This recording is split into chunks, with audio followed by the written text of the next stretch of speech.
It's time for an inside look at the most powerful motorsport on the planet.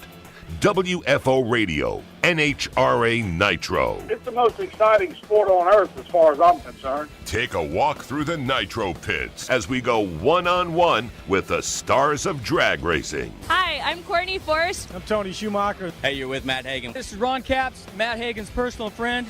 You're on WFO. Featuring the NHRA's Alan Reinhart. Our events are truly an experience. They're not just a spectator event. They are an experience. So get in, sit down, and hold on with host Joe Castello as he goes WFO.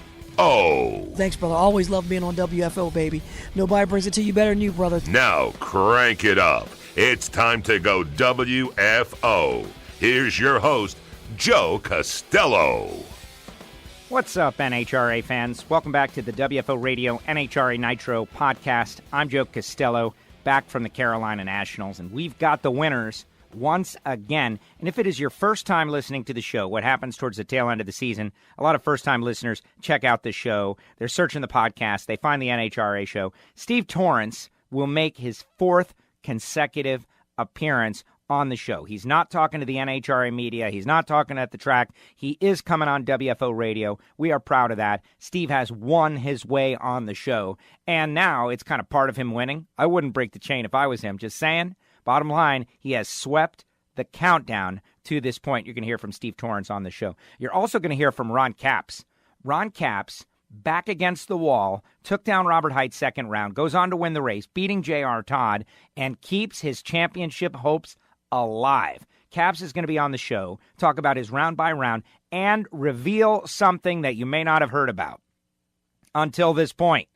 So you definitely want to hear Ron Capps. Ron Capps coming up on the show. News, I think. Or maybe not. It's up to you. But that's the deal on WFO. You hear a lot of stuff, inside stuff. You may hear it in smatterings here and there. It's now out there on WFO. Also on the show, Jason Line. KB Racing, 50th NHRA National Event, Wally. Jason, pretty much out of the championship, but this is a milestone victory for him.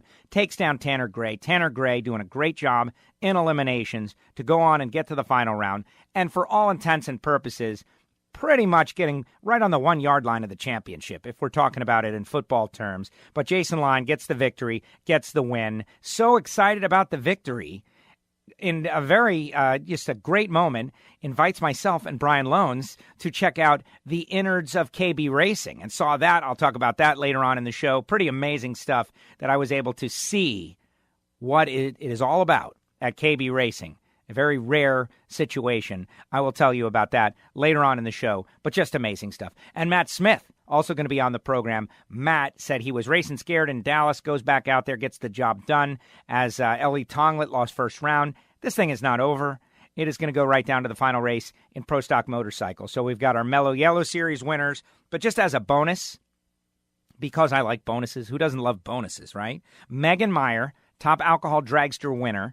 Megan coming on the show and going to talk about her victory over Joey Severance and maybe give us some information about an announcement about something that's going to be happening really soon that everybody will like. Megan Meyer and Rick Hord, E3 Sparkplugs Pro Modified Series winner, his first NHRA National Event, Wally, in 30 years.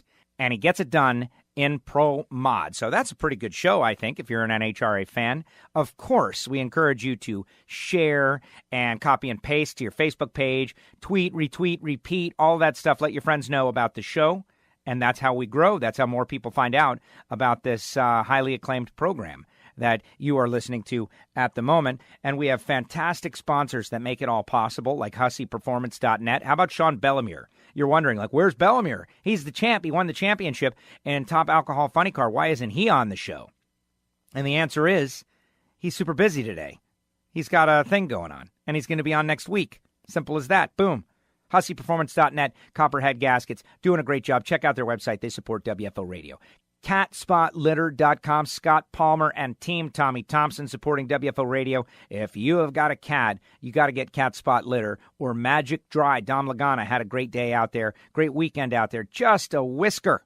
He lost to Brittany Force by just a whisker. Rodax, coffeeandgrills.com. Marvin Rodak. I'm telling you, our WFO sponsors are where you need to go holiday shopping. This is it. Look no further. Rodax with the coffee and the hot sauce and the spice rub, all that stuff, everything good, Rodax.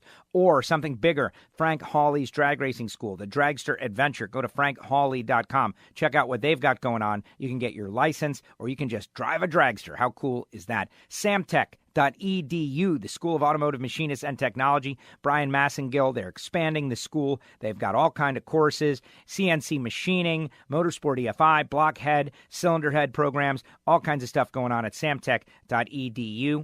Motorsportsguys.com, Terry McMillan's new venture. It is mail order. They're giving away hats. WFO is the promo code. You complete your order. You add the Vegas Win Tribute hat. You use the promo code WFO, and the hat will be free. You got to get something, of course. Get your next oil change and filter at motorsportsguys.com. Aerospacecomponents.com. Brakes, shifters, vacuum pumps, CNC products for race cars, street rods, and cool cars. Check out aerospacecomponents.com. Kim Cussy, 36 years of marriage. How cool is that? A nice little anniversary going on for Kim and the Cussy family. Hangstifers, metalworking lubricants. Next show they're going to be at PRI. We're getting everybody to get ready to go to the Hangstifers booth at PRI. That is not that far away. Metalworking lubricants that make your job in the shop more efficient. Check them out at hangstifers.com and audible.com/WFO Nitro to start your free trial. Audible.com, all kinds of great audio content. Audible.com/WFO Nitro. Start your free trial. Those are the people that keep us going, and we are going to go right into the off season and keep on going right through PRI and the holidays. So if you're looking for drag racing and motorsports content, something to listen to, somebody to keep you company while you work for the man, WFO is it. And now it's time to get on with the show. Joining us now, he called the action out there at zMAX Dragway. He is the voice of the NHRA, and he joins us now. Alan Reinhart is back. Alan, welcome back.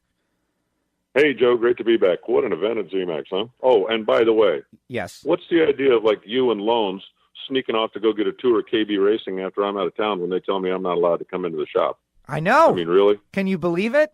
Timing is everything. I can't. Timing is everything. Jason Line won his 50th. He was weak. He was down. He was smiling. He was happy. He was not thinking about security. And it's like, hey, man, can we do this? And he did. He let us in. We saw some things. I was surprised, though. Listen, honestly speaking, though, Alan, I had never worked a Spintron before. So it was really, really complicated for me. All you got to do is push a button. Oh, well, that's it. See, I still don't know how to work a Spintron.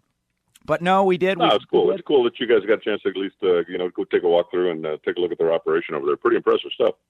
Yes, and as someone who have, race shops living in South Florida, I don't really get to see a lot of race shops. I saw Daryl Gwynn's shop back in the day. Speed Source Mazda is based in, it's a sports car team, is based in Plantation, which is not far from me, so I've got to see their shop. Of course, DSR, JFR, Pedragon Racing. You brought me into Frank Manzo's shop a couple of years ago. That's pretty much it. On the NASCAR side, I've seen Hendrick Motorsports. And so I always wondered, peak level pro stock shop, what is it like? And now I know. And it was impressive. It was nice, the operation. And, good stuff. Cool. Well, I'm glad you got an opportunity to go do it. Yeah, those guys, they definitely have a first-class operation. They're very proud of it, and it's kind of like the Bat Cave. They don't let a whole lot of people see it. Top secret stuff. No, definitely.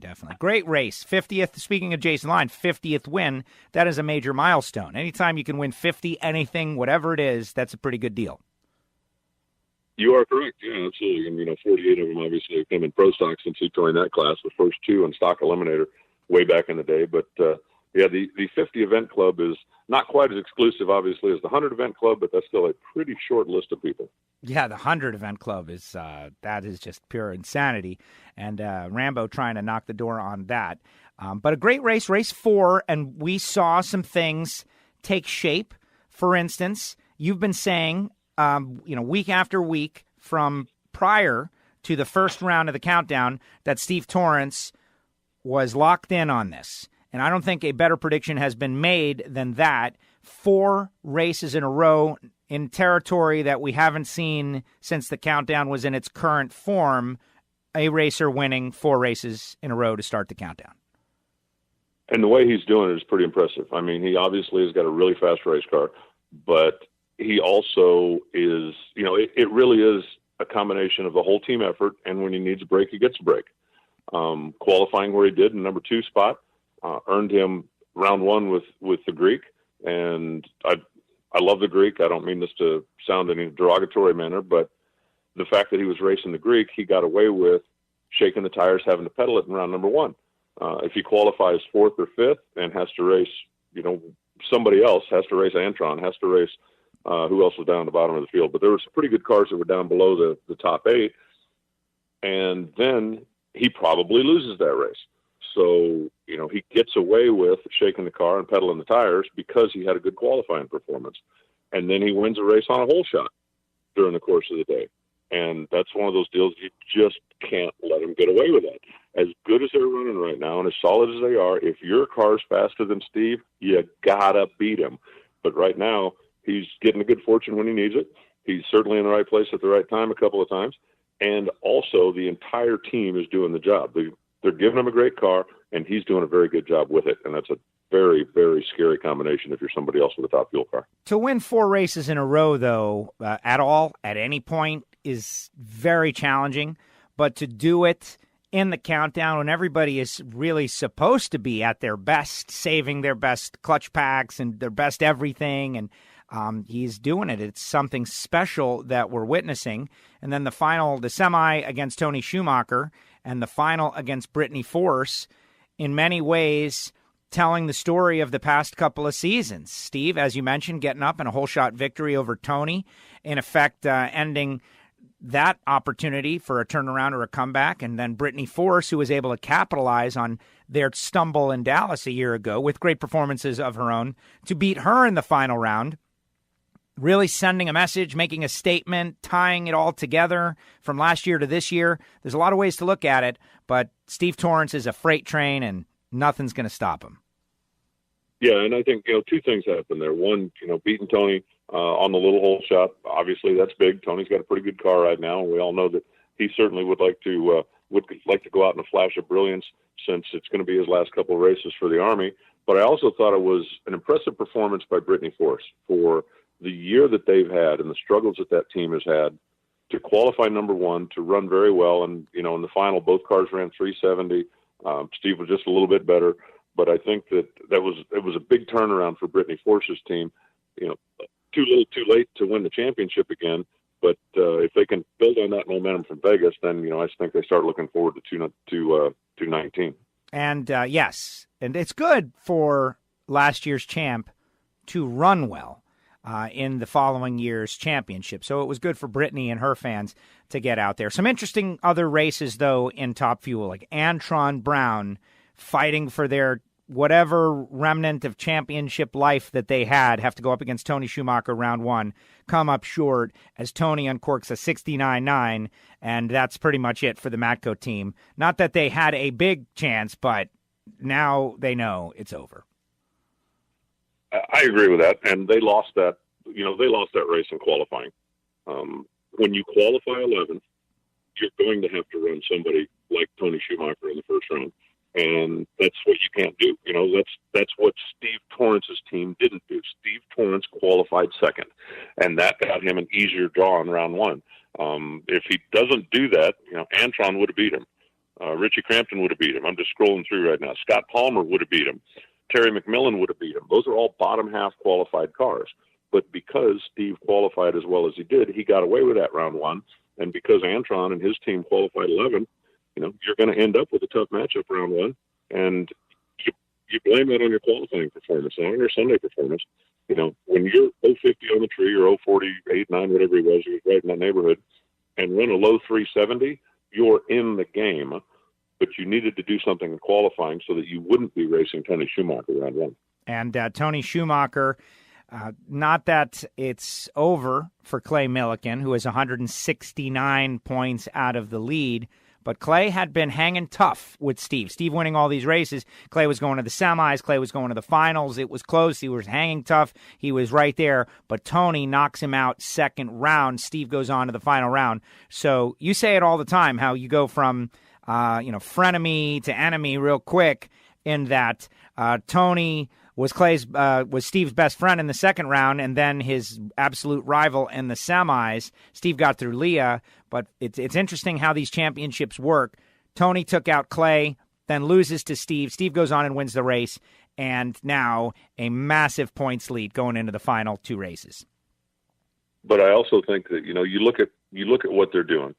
Tony Schumacher, 0.65 reaction time in the first round, 369. 0.66 reaction in the second round, 371. That was good enough for Antron and Clay. And then 0.66 reaction time in the third round. So he obviously is playing a very solid, consistent game. He runs 371 again, a very solid, consistent car. But Steve Torrence missed the tree a little bit in the first round. But in the second round, his reaction is 0.47. In the semifinals, it's 0.49. And in the final round, it's 0.41. So you have to, as tight as the competition is, you can't give Steve Torrence 200 head start at the starting line all the time and just expect your car to run him down, because Steve's not slowing down any. So both of those teams had really good, really solid, really consistent cars. Steve and the Capco guys just had a little bit better overall package, and that plays right into the final round. Throw away the tire shake in round one, and I have no idea if I don't know if maybe Steve will talk about it, but they went up there in the first round. The track was cool. It was overcast. It was cloudy. It was spectacular. And I think they underestimated a little bit. That's why they shook the tires. Well, then their last three runs, they run 371, 372, and 3.70. Once they got past that first round, they had the car locked in. They weren't going to make a mistake, and they basically dared everybody to come and get them, and nobody could. Yeah, simple as that. And so the points lead going into the final 10 rounds, because Pomona is points and a half. It's 8 rounds of racing, but it will count for 10 rounds, is 169 over Clay, 210 over Tony, 295 over Leah. Antron's 339 back. If Steve is going to lose the championship, I don't want to see it, because that would be, I don't think, good for anybody, good for the sport. Instead, I would much rather discuss the possibility, something that I, frankly didn't think. I mentioned it, but I didn't think it was really possible. They have got a perfect countdown going with 2 races remaining. They stand a much, much better chance of locking the championship in Las Vegas than they do of losing it. Because, right now, even if they decided to, let's go to Hawaii and skip the last 2 and see if anybody can catch us, I don't know that there is another car that has separated itself from the field enough to say, okay, if Steve was out of the way, if Steve was out of the way, do you think Tony Schumacher would have won 3 in a row? Yeah, I don't. No. If Steve was out of the way, do you think Clay Millican would have won 3 in a row? No. I mean, there isn't anybody else that looks like they're in a position to run the table right now. So, I don't see any possible way that anybody catches Steve Torrence, and he's, this just in, he's not going to Hawaii and skipping the last 2 races. So, he can start working on his speech, and you can call the engraver, have the trophy done. Everybody else is racing for just what spot they're going to stand on stage. But we all know who's going to make the speech. So true. But being, from a Miami resident, or at least South Florida, the Miami people point out to me that I'm not from Miami. I'm a Broward coward, a little north. But perfect season, something that the Dolphins have leaned on for, just about half a century because it was so special and it never happens. Steve's got that going, and that's the next thing. Like, could they make history? I know it's so unlikely and impossible, but the way they're running, it's something to think about, and I'd love to see it. I'd love to see that level of history, and hopefully they can try to do something like that. Well, a perfect playoff run would be impressive, but that's not a perfect season. Yeah, perfect playoff run, right. When you look at the fact that Steve just won 4 races in a row, and all 4 of them are in the countdown, so that's all well and good. But the last time somebody won 4 races in a row was 10 years ago. I mean, literally, it was Tony Schumacher in 2018 or in 2008. Now, could they go on and close it out? It's certainly possible. I think Vegas might be the best chance for somebody else to get them, just because on the good, solid, fast performance tracks, they've been unstoppable. And I think you put Pomona on that list, Las Vegas, depending on what the weather is, has a little bit of altitude. So it's certainly not Denver by any means, but it's going to make everybody make some subtle changes, and that includes the Capco team. And right now, with the combination that they've got going, I think they'd love to run on the same track, on the same conditions, on the same thing every day until somebody else figures out how to beat them. But they're going to have to go to Vegas and make adjustments. And I think if you're going to beat them in the countdown, that's going to be where it happens, because Pomona, I think Pomona plays into their hands the way the car's running right now. So I think if somebody's going to beat them, I think it's going to have to be in Vegas. We will discuss this with Steve Torrence coming up on the show, and have been fortunate to have him on after each of these victories. Move on over to Funny Car, where Ron Capps said it over and over again. Their back was against the wall. They had to have this win if they were going to stay relevant in this countdown. First round ran Dale Creasy after some big-time qualifying performances, setting up a huge second-round matchup against Robert Hight. The two heavyweights, Robert coming in off 2 race wins, Robert Hight as the points leader, and Capps uncorks a massive run. He and Ron Tobler, 388.9, 332.5. And to me, that's the run of the weekend. I was blown away. I would agree with that. I think, they obviously needed to do something, and they did. I had a text exchange with Ron Tobler yesterday, and I told him, I said, you know what, if you beat the 1, 2, 3 guys in points, you should get 2 trophies that day. Once they beat Robert Hight, it's not like, okay, now send us a duck. I mean, the next guy that had a race was Tim Wilkerson, who's made the biggest move of anybody in the countdown to the championship. And then they make it to the final round, and it's like, okay, well, surely now it's got to get easier. And, oh, look, here's J.R. Todd, who number 2 in the points. And, if you beat those 3 cars, and by the way, Dale Creasy made his best run of the weekend in first round, too. Dale Creasy, certainly made a solid, keep him honest run. He wasn't going to go out there and run 390 flat, and we all knew that. But Dale Creasy went out and certainly kept him honest in round 1. And then after that, look what they did through the course of the day. That's a special trophy. That's not one. And we've talked about it before, Joe. If you go up there and all 4 of your opponents smoke the tires or have to pedal or whatever, nobody mounts a serious challenge against you. You still got a trophy to take home, but that's not a special one. A special one is when you beat the top 3 guys in the points head to head. That's a very special trophy when all 3 of them made good runs against you. Well, J.R. Todd slowed in the final, but you get the idea. And the championship, this is why I love the countdown. I'll say it probably 1,000 times over the course of the show. And big moments, it creates massive moments. And that's what we saw, facing season-ending elimination pretty much each time. If you lose to JR in the final round even, now that's a 40-point swing we always talk about to JR, and JR takes over the points lead, and you're still mostly out of it. Now, it's going to take something big for them to recover 109 points over these final 2 races, but they get a break, they get a little help, they go on and win a couple of these 2 races, or at least make the final round. It's possible. Without this victory, I don't know that it would have been. I agree with that. They're back in the conversation now, and if they lose to Robert in the second round, or if they lose to Tim in the semis, then they're not in the conversation. It's like, well, you had a nice run. Congratulations, guys. See you next year. But no, they're definitely back in the conversation right now. And I think another thing, I don't see anybody making the switch with 2 races to go, but I guarantee you there's some guys out there sitting in their trailers or sitting in their offices right now going, 5-disc, huh? Yeah. How much time do we have to figure that out between now and Vegas? Because the 5-disc brigade now, I think, has grown to 4 cars, and they are showing that their performance is not only equal to, but in a lot of cases, better than the 6-disc guys. And that would be a really tough decision to make if you're Robert Hight, if you're J.R. Todd, to try to make that massive of a change right now. But the 5-disc guys in qualifying and on race day have been pretty solid.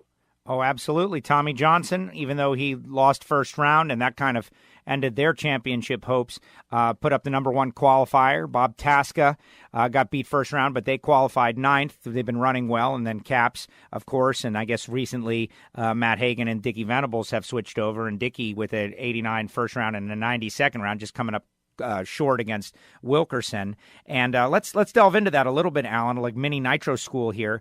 The 332.43 is, at least in my opinion, and I mentioned to you, and you can confirm right now, I feel like it is the fastest speed we have seen since the change in the track prep.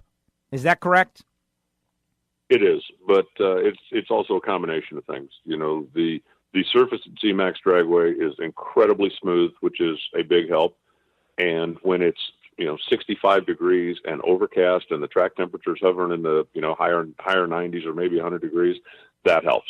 So it's a little bit of a perfect storm. So very, very solid run.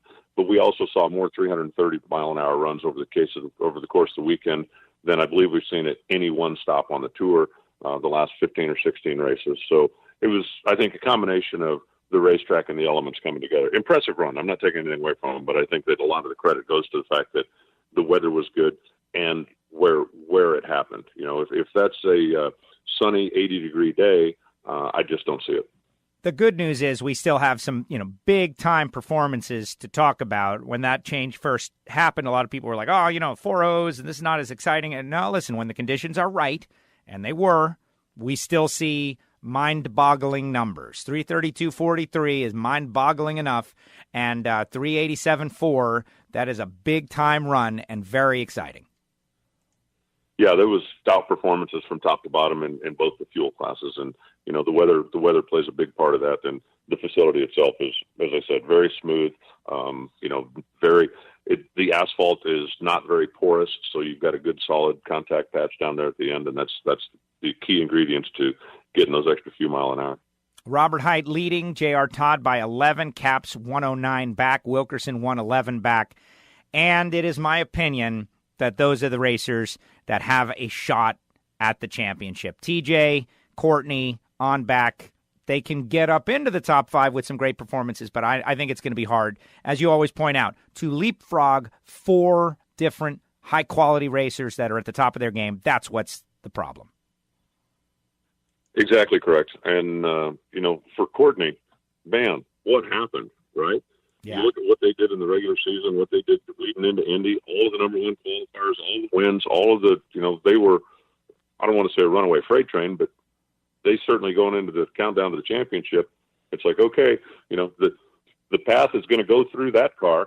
And then all of a sudden, it's like they just flipped a switch. They can't buy a break. They're just, it's amazing. What has happened to that team. Last year, even without a win, they ended up finishing 3rd in the overall championship. And I don't think anybody would argue the point that throughout the regular season, they had a much better car than last year. And then all of a sudden in the countdown to the championship, it just hasn't been the same. Yeah, it just went away. If this was like a regular sports show and we were talking about a stick and ball team, we don't tend to do this in auto racing because there are just so many factors and it's so challenging and so hard to attack. But they have not had the countdown that we would have expected. Put it that way. Certainly not after what they showed us in the regular season. Yeah, very disappointing for that team, for Courtney and everybody over there. But they can, they can't salvage it, but a couple of wins here at the end would put them much closer to the top. Pro Stock, we talked about Jason Line already, but let's delve a little deeper in that. When you get close to a milestone, it happens all the time. Things get tough. Jason's been pushing on this 50th for a long time. He had a terrible car early in the year, prompting a change to a different car, then kind of got back into old blue, as they say, and has struggled a little bit. But the past few weeks, you mentioned it last race, has had the best car he's had all year long, qualified 5th, had to run Bo first round, was able to get going by defeating Bo, and then went through a very tough field. Jeg Coughlin, second round, that's the battle of the mail-order warehouses, and takes down Jeg. Maybe ends Jeg's championship hopes right there, frankly. Drew Skillman had 2 byruns for the most part. Shane Tucker did show up, but Drew had a couple of test shots. Jason takes him down in the semis and then has to go up against Tanner, who knifed through the field. I want to talk Tanner in a second, but Jason is able to put up a 20 and a 53 to win the race and collect his 50th national event Wally. Well, he should have given me the trophy because I provided the motivation. I think to keep you out. I was absolutely the reason that he won that race. But when you look at over the course of his 4 elimination rounds, the slowest reaction time he had was an 0:34. Now, that's not going to put him among the class leaders. We've seen what Eric has been doing. We've certainly seen what Tanner's been doing. But for Jason, that is a marked improvement over where he has been. And I think a big part of that is he's got a good race car right now. When you go to the starting line knowing that you're riding a good horse, you can then focus on riding. You don't have to worry about, okay, what's going to happen here? And I think that's been a big chunk of that during the course of the season when he knew his car wasn't up to par. And you just can't put that out of your mind, no matter who you are or how good you think you are. But the last couple of races in particular, his car has been very well, and he's been able to concentrate on his driving, and it certainly showed up. You know, Tanner, uncharacteristic in the final round. The 044 light might be the worst he's had in the countdown. But you know what? Everybody slips up at some point, and being there to take advantage of it is pretty impressive stuff. You know, Jason got away first and did outrun him also by a couple of thousandths of a second. Total number of Pro Stock winners now this season is 10. And, you know, for the last 2 races, I won't have to say, hey, believe it or not, Jason Line hasn't won this year, because he finally did break through. He broke through, got the job done. Yeah, very entertaining. I want to focus in on a run, though. You mentioned Tanner didn't, he did slip up a little bit in the final 044, but I feel like there was a bit of a letdown because by taking down Erica Enders, by winning the race against Alex Laughlin, he pretty much all but locked down the title, and they have to know that. The run I want to focus on was against Alex Laughlin, and those two have a little bit of a past. They kind of got together, 2 young bucks battling it out early on in the season. I was thinking about that race like, wow, wouldn't it be interesting if Alex Laughlin derailed the Tanner freight train early in this race and maybe opened the door for a Jag or for a Vincent? And instead, Tanner goes 006 to Alex's 052, and you had the best view in the house. That car was crashing all the way down the racetrack. The idea that Tanner stayed with it, left, right, all over the place, and he got it down through there and took the stripe and won the race, to me, that's superhero stuff. And that was the race that will, epitomize his season for me. I agree with everything you said except me having the best view in the house. I have the worst view in the house. Oh, yeah, that's right. I forgot where we were. You're so true. Yes, Tanner Gray was absolutely out of control. The car spun. It moved one way. It moved the other. And he stayed with it. And he has said before, there have been times before when he's driven run races like that, and I think he's raised some eyebrows. And people are, hey, the kid's over his head. He's going to get in trouble one of these days. He just, he doesn't know what he's messing with out there. But all of the other racing that he does, I think, helps him. If you drive sprint cars, you drive midget cars, you drive cars on the dirt, then being loose is something you're very, very comfortable with. If all you drive is pro stock cars, then when they get a little bit loose, they get very scary very quick. But I think his experience driving other forms of race cars gives him a lot of confidence in situations like that. And even though the car definitely was moving back and forth and out of the groove and over by the center line, was there ever a time when you watched it, and we watched it on a replay 2 or 3 times, was there ever a time when you thought, okay, that's it, he's going to crash? I mean, there were a couple of times I thought he ought to lift, but I never really felt like he was out of control. And, he obviously, I don't know if he's glancing out the side window or not. Most people wouldn't be. He might be. But I think if he could see out of the corner of his eye that the race is lost, he probably pushes the clutch back in, or maybe pushes the clutch back in. But if you don't see anybody out in front of you, why wouldn't you drive it to the finish line? And, yeah, that was huge. Alex Laughlin going up and kind of double bolting on the start line. I don't know if he was, trying to get in his head or trying to do whatever. But at that point, you've got a really good race car, and you know it. In the first round, Alex Laughlin certainly had a quicker car than Tanner Gray.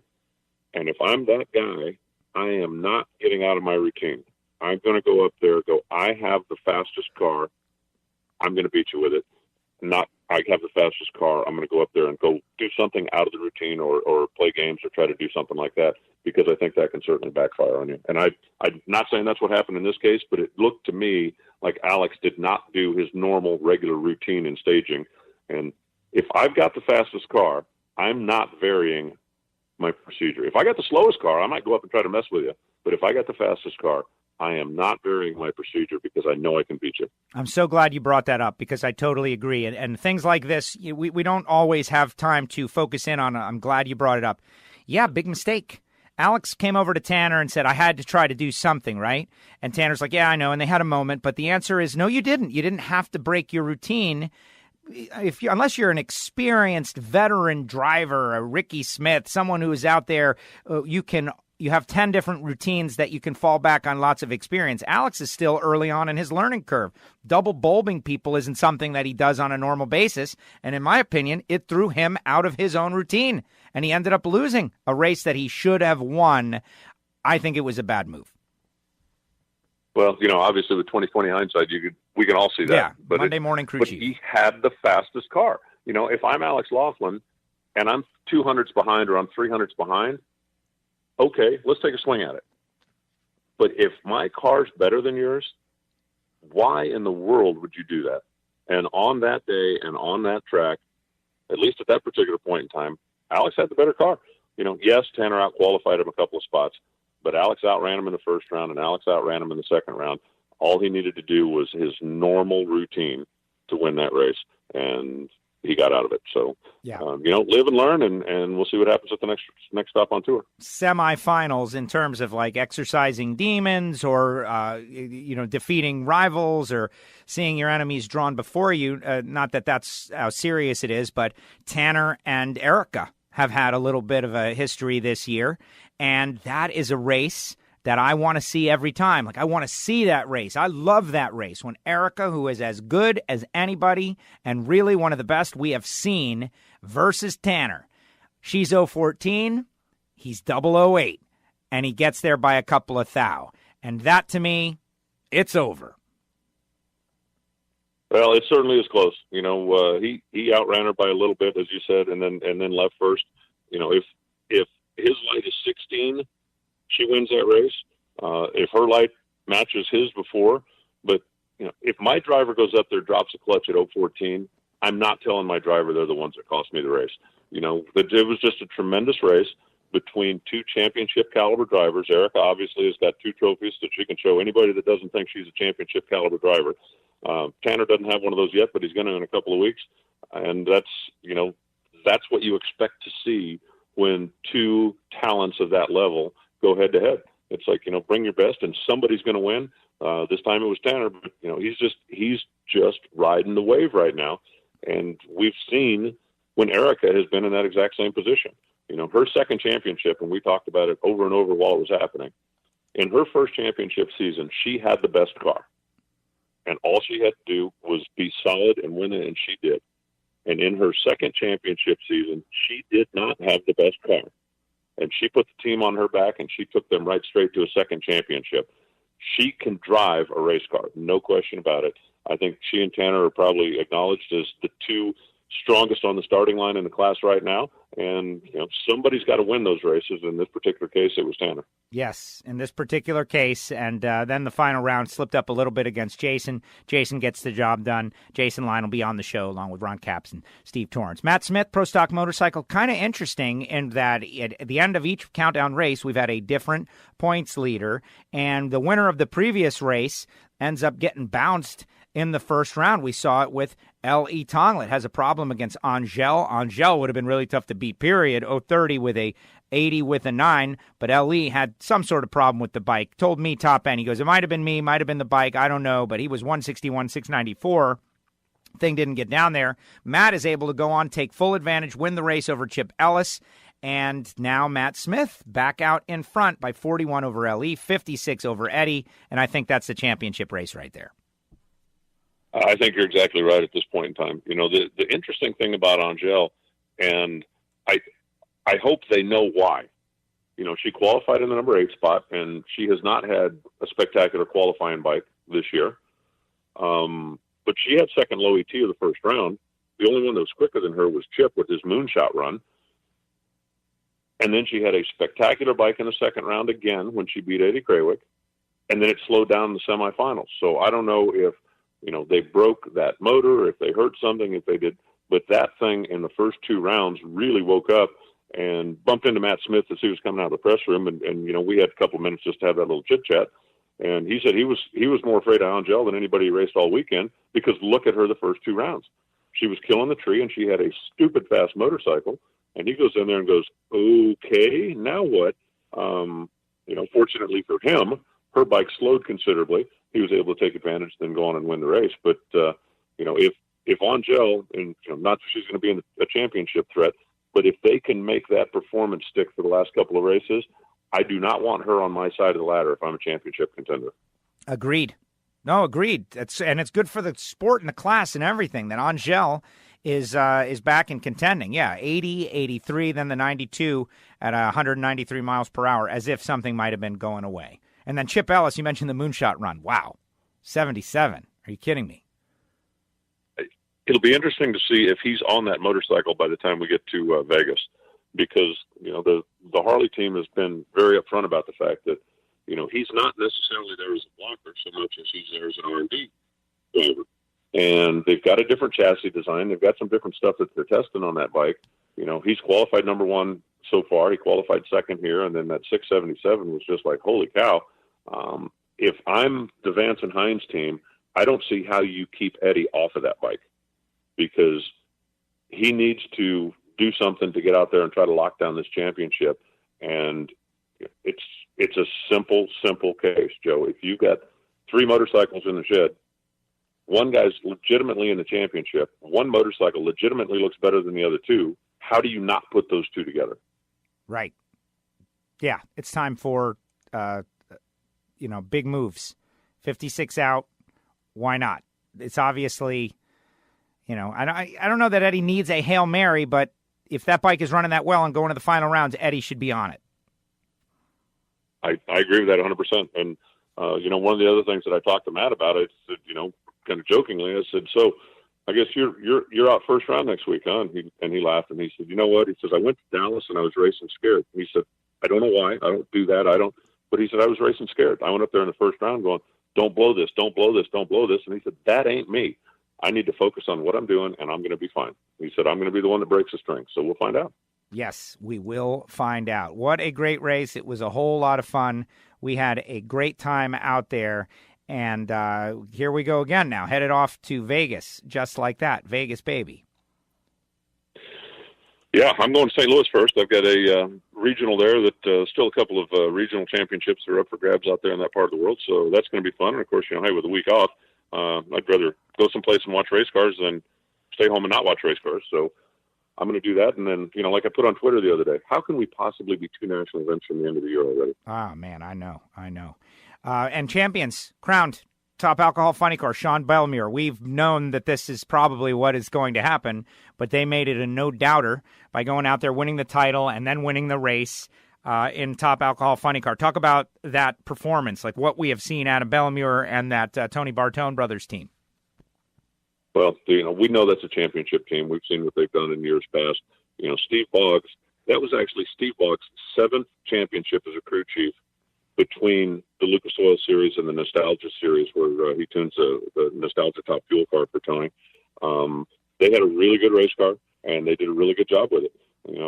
The emotion from Sean Bellemere at the end of the racetrack, he says, man, I'm just a kid from California that loves driving cars. I got an opportunity to get into a championship car, and he really feels like, that team could win a championship with almost anybody, and why they chose me, he just feels very fortunate to be there. But he's doing a great job for them. He takes care of the equipment. He's on time on the starting line. He does what the crew chief and what the team wants him to do. He completely, I think, absolutely deserved having a shot at it. And I think he's shown the rest of the world now that if he's got a solid competitive car, he can go out and win races with it. Absolutely. I'd love to see him in the big show stuff real soon. Megan Meyer, top alcohol dragster.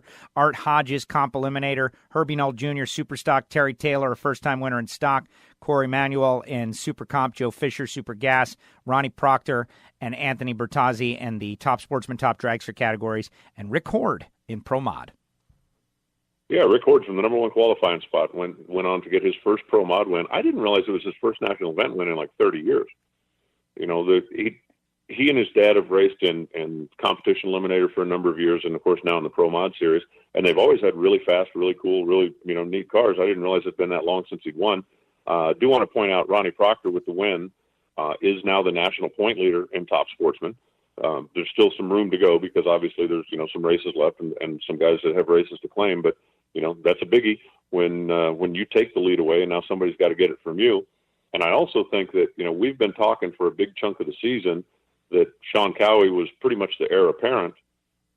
If Joey Severance's car doesn't blow up in the final round, he would have taken the point lead in Top Alcohol Dragster away from Sean Cowie.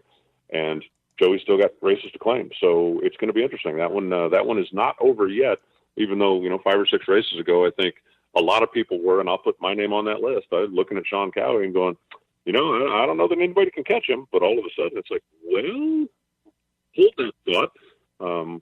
So still a lot of racing to go. It's going to be fun to watch coming down to the wire. Thank goodness that there's a lot of racing left to go. We want to see championships go right down to the finals. Alan, great job as usual. Thank you so much. Thank you, Joe. Always a pleasure. I want to throw in one more thing if sure. you don't mind. Of course. Ron Capps in the winner's circle, one of the reasons that people like Ron Capps is because he's, an emotional guy. He's got some feelings, and he really cares about the people that are around him. Leah Vaughn, who has been part of Don Schumacher for 7 or 8 years now, started off as an intern, worked with Ron as a publicist for a while, and now does a lot of their social media stuff, was leaving DSR after Charlotte. She's going to go to work with Dale Jr. and Dirty Mo and do some of their marketing, some of their media stuff over there. And Ron, when he won the race, invited her to come up on the stage in the winner's circle, presented her with the trophy, and it was a really emotional moment for her. And I just thought it was really cool that, a guy of Ron's caliber that's been doing this for so many years was acknowledging somebody that had been a part of his team that, has an opportunity to climb the ladder a little bit, and wanted to thank her for the years of service and acknowledge that. And I just thought that was a really cool thing. And I think that's part of why so many people like Ron Capps, because he is just such a genuine guy and cares about the people around him and the people that help him get where he is. Totally agree. And Ron and I will discuss this when he comes on the show in a little bit. Capps is always very forthcoming about a lot of stuff. It's something big. And yes, Dale Jr. he transcends auto racing. He is known worldwide. And to go to work for him and his media company, that is a huge deal. And I wish Leah. She has done a lot for this show, by the way. People need to realize Leah has, going way back when we first started, whenever there was a question, can we? The answer was always yes, and she made it happen. And I appreciate that. So I wish her the best of luck as well. Alan, great job. Thank you. Thank you, Joe. Hopefully she'll still come visit us from time to time. I am headed for St. Louis in a couple of days, and I will chat with you next week and see you in Vegas. Sounds great. Vegas, baby. Vegas. Thanks, Alan. All right, Joe. There he goes, the voice of the NHRA, Alan Reinhart, joins us each week right here on WFO Radio. We got a great show. We got Ron Capps, 2016 Mellow Yellow champ. We have got Steve Torrence, who is working a perfect countdown at the moment. We have got Jason Line. Was so cool being able to see the inside of KB Racing. And, I don't know exactly everything that I'm seeing, but I can tell you KB Racing was a first-class caliber shop, having been in Hendrick Motorsports and Don Schumacher and John Force and Pedragon Racing and Speed Source Mazda and Darrell Gwynn. And, I've been around. I've seen some stuff. This was great stuff. And thanks to Jason, we'll talk about that on WFO a little bit later. Right now, though, I want to tell you about aerospacecomponents.com. And I mentioned Kim and Al Cussy, married for 36 years. Happy anniversary. That's very impressive. But really I want to tell you about the aerospace components products like vacuum pumps and CNC billet front brakes and shifters and everything they've got going, including pedal sets for Mustangs or the titanium wave brake rotor that saves you about half the weight over steel. Made out of titanium. It's great stuff. Go to the website, aerospacecomponents.com, 727-347-9915. They're located in the Tampa Bay area. They've got state-of-the-art CNC machining and inspection equipment, and everything they touch is just fantastic. When you're out at the track, look at the front brakes of some of the cooler cars you see. Those aerospace components, billet front brakes, are just beautiful, and they come in all different colors for those of you that are just over the top with your presentation. Check them out. It is aerospacecomponents.com. When we come back, you're going to hear from Ron Capps. His back was against the wall. He came out swinging 332.42, almost 333 miles per hour. Ron Tobler, bringing it. We'll see what Ron Capps has to say. And, oh, yeah, you got to listen. Coming up. This is WFO Radio.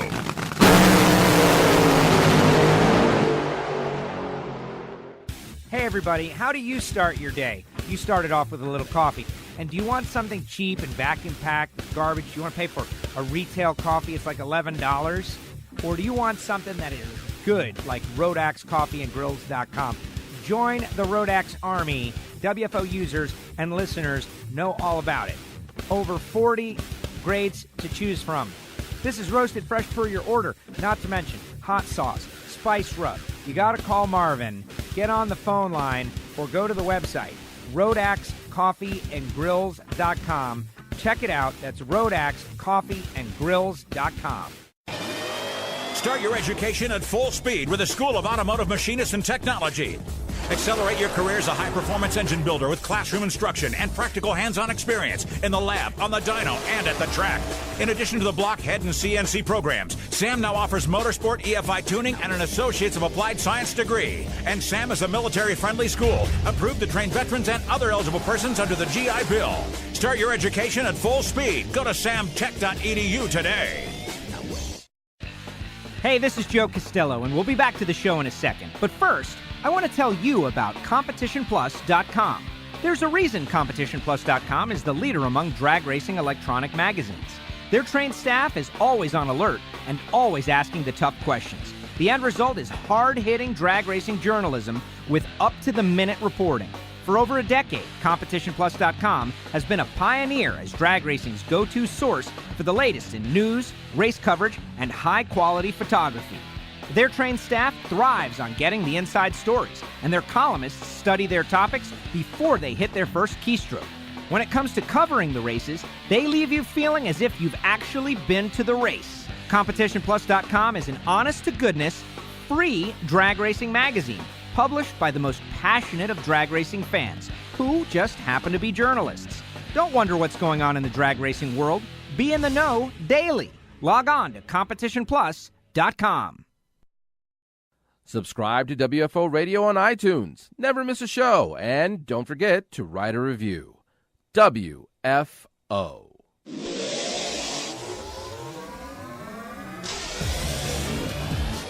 Now, back to WFO Radio, NHRA Nitro. Welcome back to NHRA Nitro. Ron Capps coming up, then Steve Torrence. We're going to hear Jason Line. We're going to hear Matt Smith, Megan Meyer, Rick Hord, all coming up on the show. But right now, I want to tell you about HusseyPerformance.net. They won, with the Bartone brothers, the 2018 Lucas Oil Top Alcohol Funny Car Championship. And from what I can tell, the first to lock down a championship in any category. Am I right about that? I think I am. And just a dominating performance all season long. Dominating. Sean Bellemere, a great driver, and one of the people that I really think and hope that he is able to go on to the big show in the Nitro ranks someday if that is what he chooses to do. And part of this whole experience is the folks at Hussey Performance are on the side of the Bartone brothers funny car, along with Redline Oil and others. And David Allen and the family, the Allens, located in Ambridge, Pennsylvania, make it happen because they are one of the industry leaders in quality copper head gaskets to your exact specs. So if you want to have the gaskets that a champion uses, you got to call HusseyPerformance.net. 724-318-8292. This goes right to David's cell phone. He inspects every single gasket before it goes out. It's all made in America, including their machines. Now, you might be wondering, well, gaskets are gaskets, and I can get them anywhere. And that is not true. Hussey Performance gaskets are the most accurate head gaskets on the market. They've got over 40 years in the industry. So it is that specialized industry knowledge. They know exactly where and how to purchase copper in the tightest tolerances. We're talking half a thou. They stock them in increments of 1/1000th of an inch. And if they don't stock it, they will make it.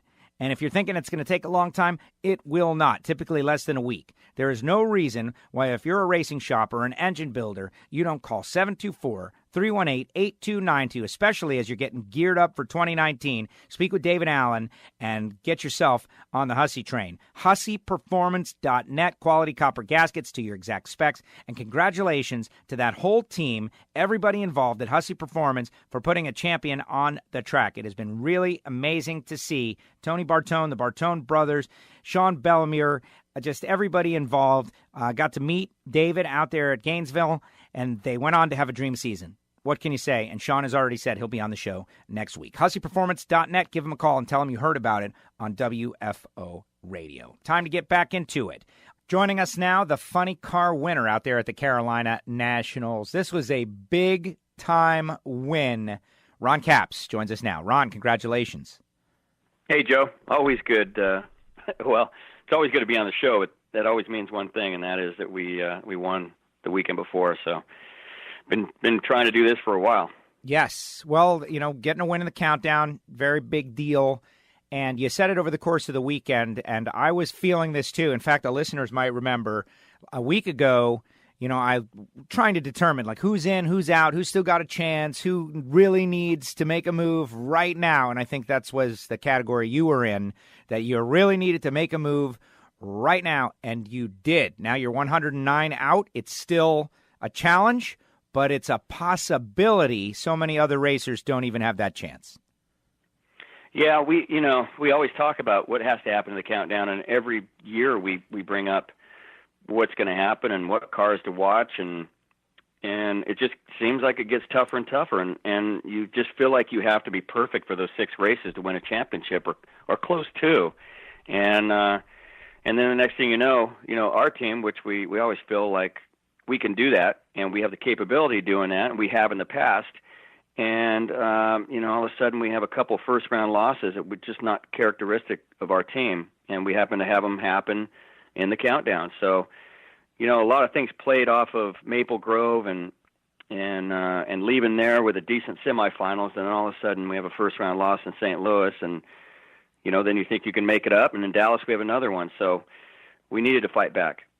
And you did fight back. You mentioned those races, and I say it over and over again, this is why we have the countdown. Drag racing fans need to appreciate that everything is magnified. And just some examples of moments, big moments that under another system would just be kind of swept away.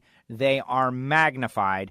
And unfortunate in your case for those 2 races, but without those, you would not have rallied back. In that Ron Tobler told me flat out, I'm going to say it.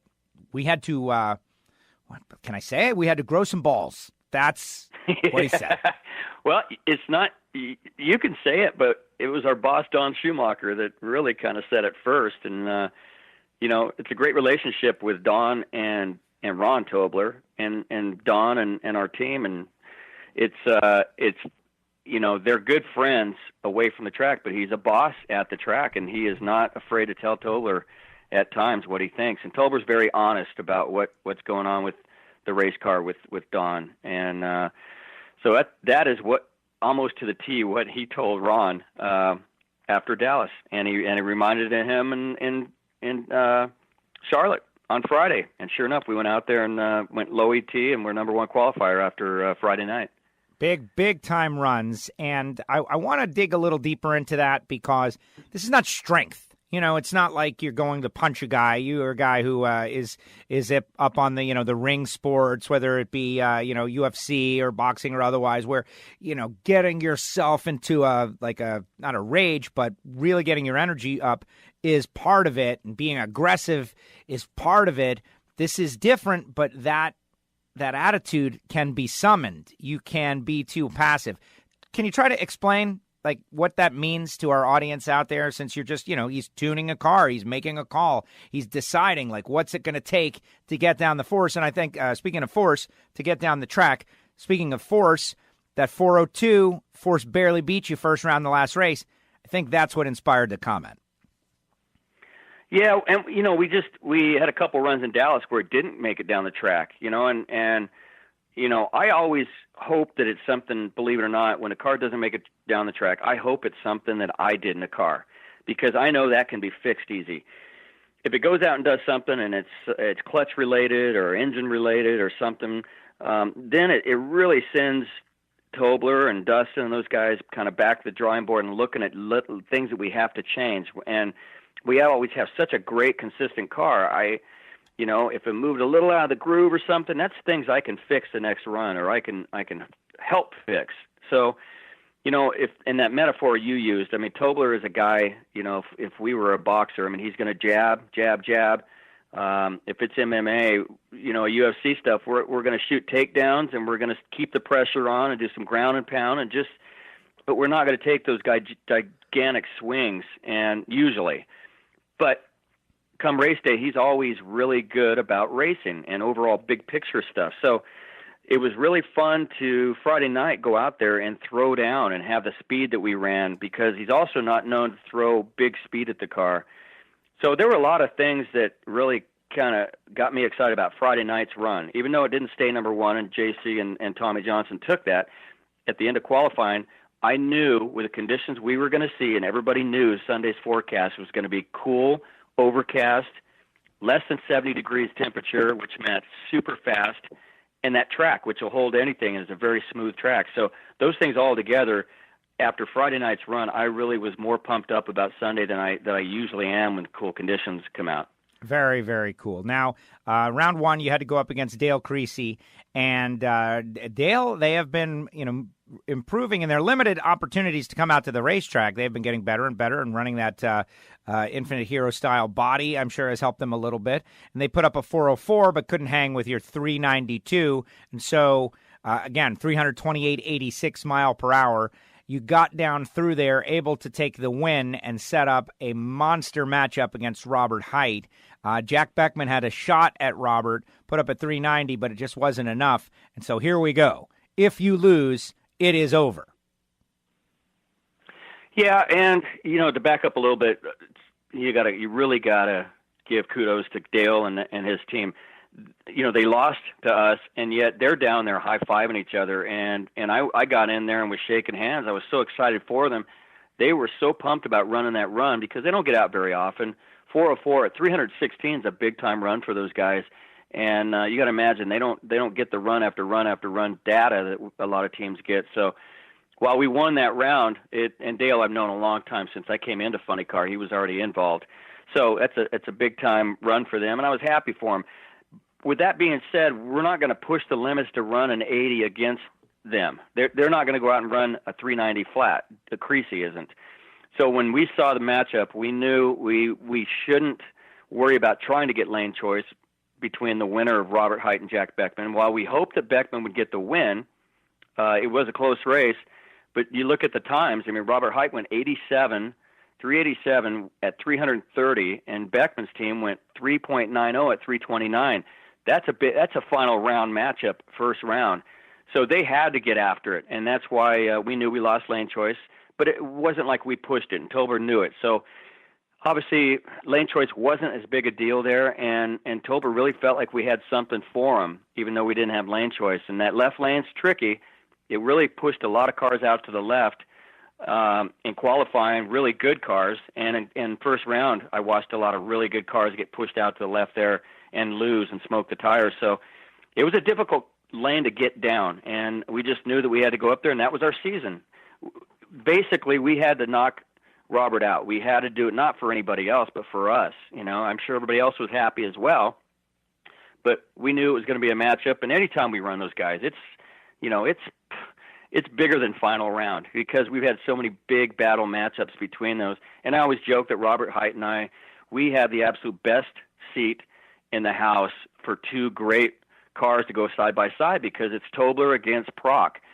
Robert and I don't play games at the starting line. We go up there, we do our deal, and we try to leave the best we can and drive the best we can. But it's always such a fun race, and you're biting your nails beforehand. But when it's over, you either won or you lost, and that was huge for us. Massive run, and the entertainment value of that. I'm hoping that the fans get it. They've realized, that's why we do all of this. First of all, Robert's playing hurt. He's got the broken collarbone. He had to invent a piece to distribute the weight over him a little bit different. We learned about that last week. He's definitely bounced back.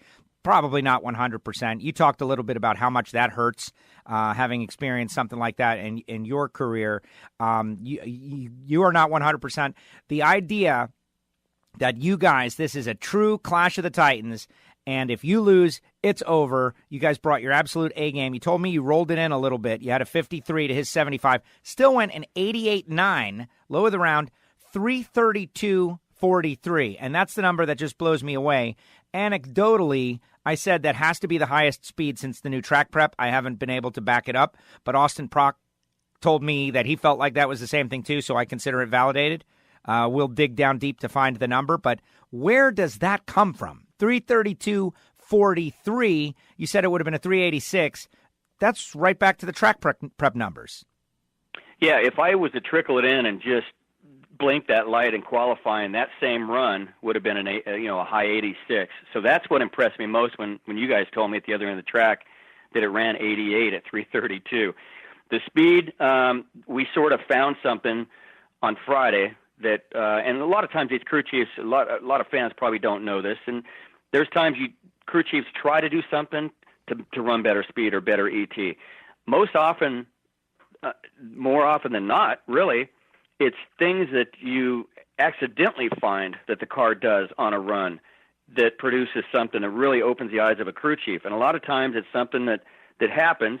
It does something really cool like run big speed, and the crew chief comes back and looks and says, my gosh, it did the big speed because of this, but we didn't try to do that. It just was a product of whatever happened. And something in our clutch, we found on that run Friday night, and Tobler sort of trickled at it and just kind of went up there to do the same thing we did in qualifying.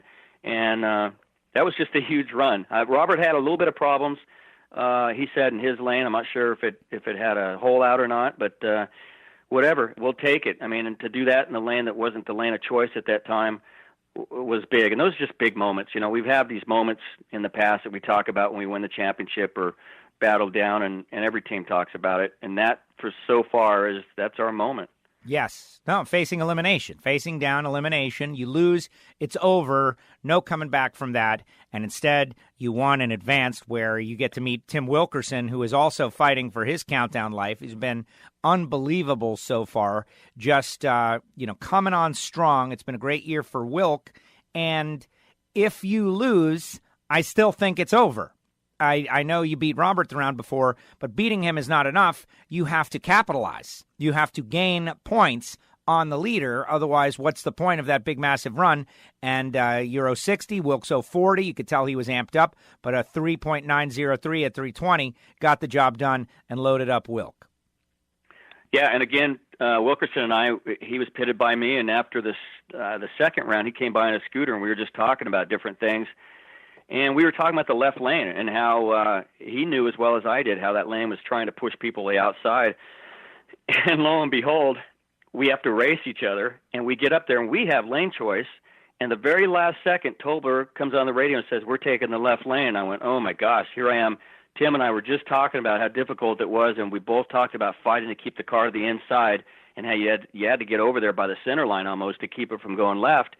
And then he gets the right lane, and we have lane choice, and Tolbert has no idea that we had a conversation, and he just goes up there and picks the lane that he thinks was better. So we watched JR and John Forrest in the other half of the semifinals, the pair before us, and I watched JR win with a 389. So while we're thinking about we got to beat Wilkerson, we're also thinking, man, we got to run right there with those guys. And I mean, we left the starting line, and I'm fighting the car to keep from going to the left. It's running great, and then about 500 feet, it starts going right on me, which is not what had happened at all during the whole weekend. So all of a sudden, I'm over there trying to keep it from going left. It wants to go right.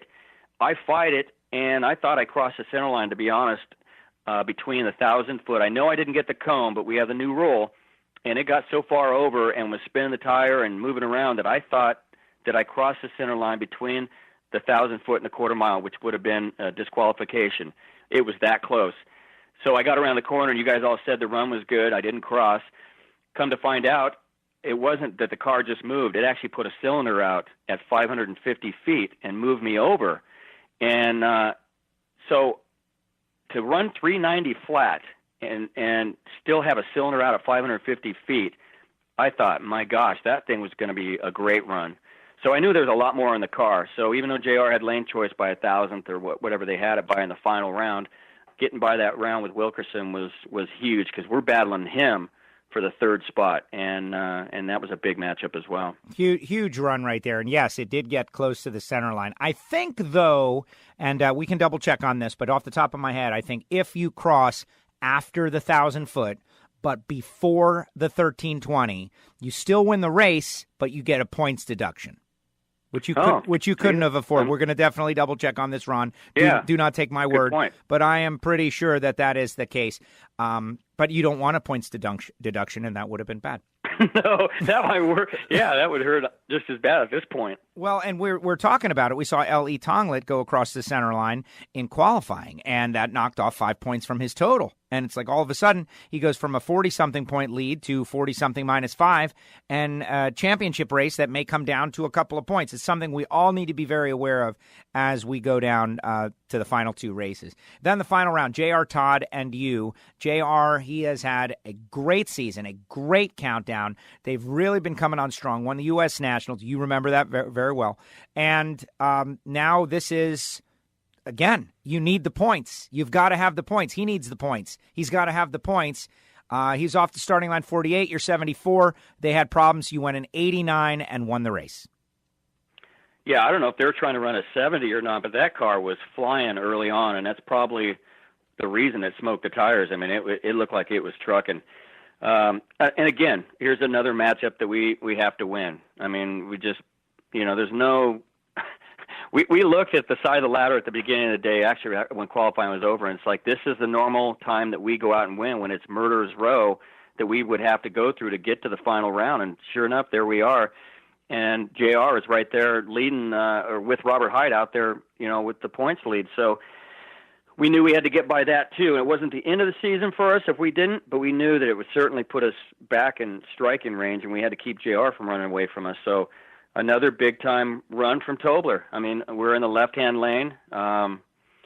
Just everything about it was big. And I saw a flash of the yellow car early on, and then another big 331-mile-an-hour speed out of Tobler, and another great run. So it was everything we talked about doing.